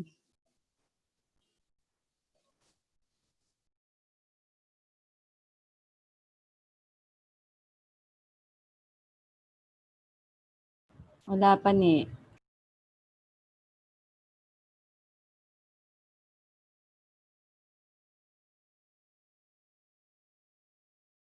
Ma'am Neri, pabasa na lang po siguro kung hindi siya ma-project.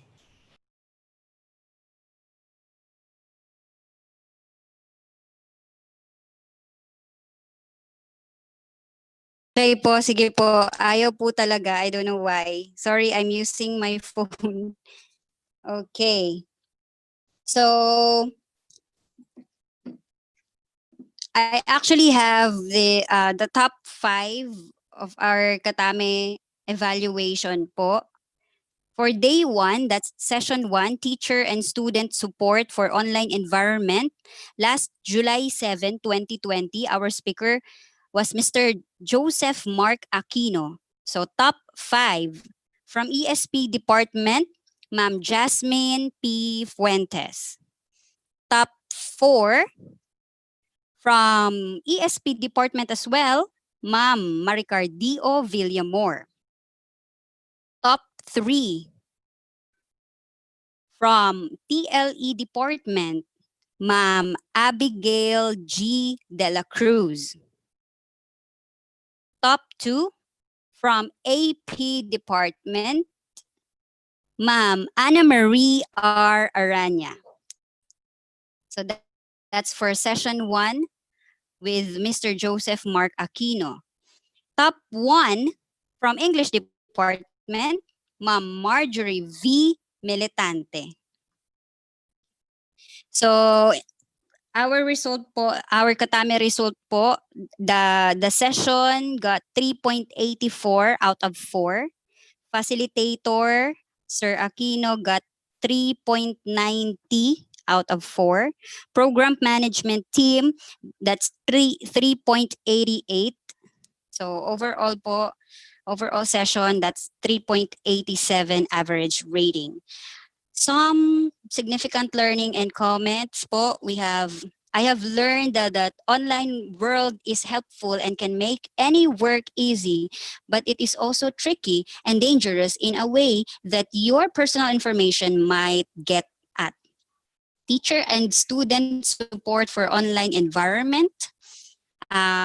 For program management team, please lessen the hours of discussion for at least 2 to 3 hours. Yes, technical problem is always there, but overall, he managed the training effectively. So that is for last July 7. Okay, for session 2, that's disruption in education and DepEd's digital rise, last July 2020, our speaker was Mr. Mark Anthony CC. Yeah. Our top 5, we have from MAPE department, top 5, Ma'am Donaliza L. Navarro. Okay. Our top 4,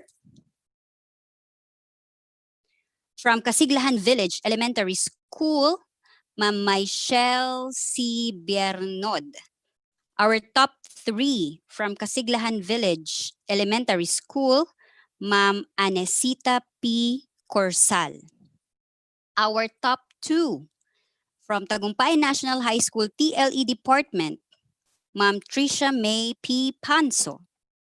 And our top 1 from Tagumpay National High School ESP Department, Sir Cesar T. Falcolan. Congratulations po.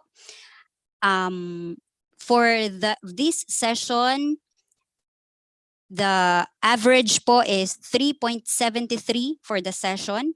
For the facilitator, we have 3.26 out of 4. For the program management team, we have 3.89. Okay, Mamich, I think I sent the presentation already po. Okay, let us continue. Comments? What further learning? We have the teacher is in this time of pandemic need to acquire a lot of skills and knowledge to adapt in the changing and evolving world. Some of my questions about the different modalities have been discussed and explained well by Dr. Mark C. He is truly amazing. Okay, suggestions to improve the training program.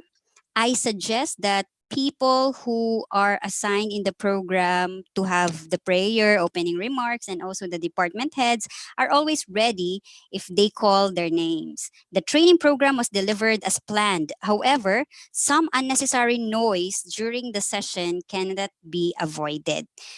Okay, so that is for the last July 2020. For yesterday's session, we have top 5 as well. Our session 3, which is session 3 and session 4, technology for teaching and learning in an online environment.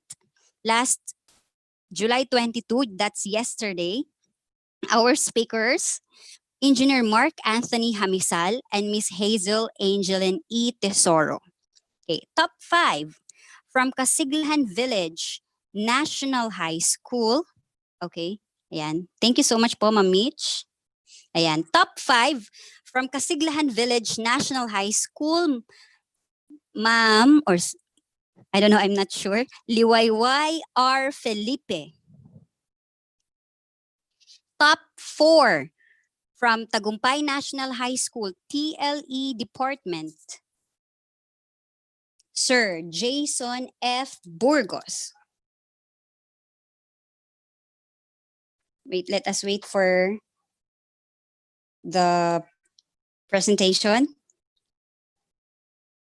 Again, top 5, Liwayway R. Felipe from Casiglahan Village National High School. Top 4, Sir Jason F. Burgos from Tagumpay National High School TLE Department. Top 3, from English Department, Tagumpay National High School English Department, Ma'am Julian S. Dilidili. Top 2,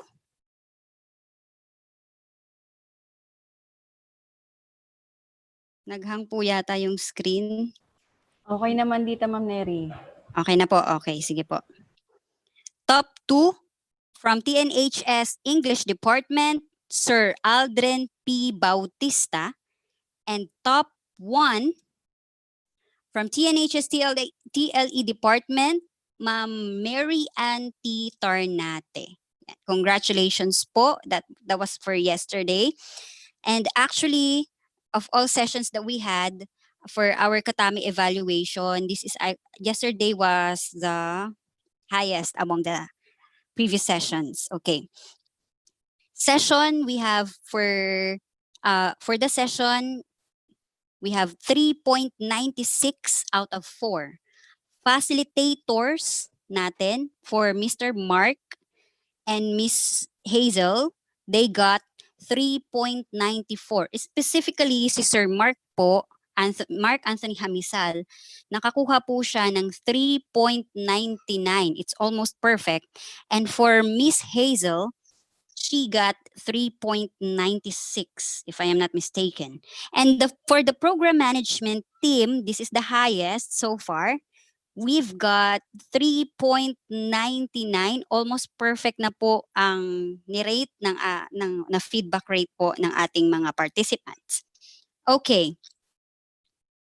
For comment suggestions for facilitator, babasahin ko lang po ay isa para po we can save time. Since the video was pre-recorded, there are a lot of factors to consider, such as the time in doing specific instructions. However, the webinar was informative and some of the tools presented was familiar because I am already using it with my face-to-face instruction. Significant learning, the importance of technology for this time of new normal that suit for the learners. Further learning, a workshop or training on technology uses in online class. Suggestion to improve the training program. It is informative. I am personally grateful for the opportunity of being with this kind of webinar. It helps me a lot, and it gives me new learnings that surely help me in dealing with the new normal education. Kudos to PMT. Yeah. So again, congratulations. And I also would like to ask everybody po to please answer the link. Click the link deped.in/TNHSOE access for today's session. And I will be presenting the result the next meeting, the next session that we will be having. Okay. So, reminder lang po before we end this virtual session, this is to remind that tomorrow there will be a department presentation of plan of action from science, math, Filipino, English, AP, and ESP departments po. Your future plans, the plans of your departments po, action plans, you are going to present it tomorrow. So I guess some more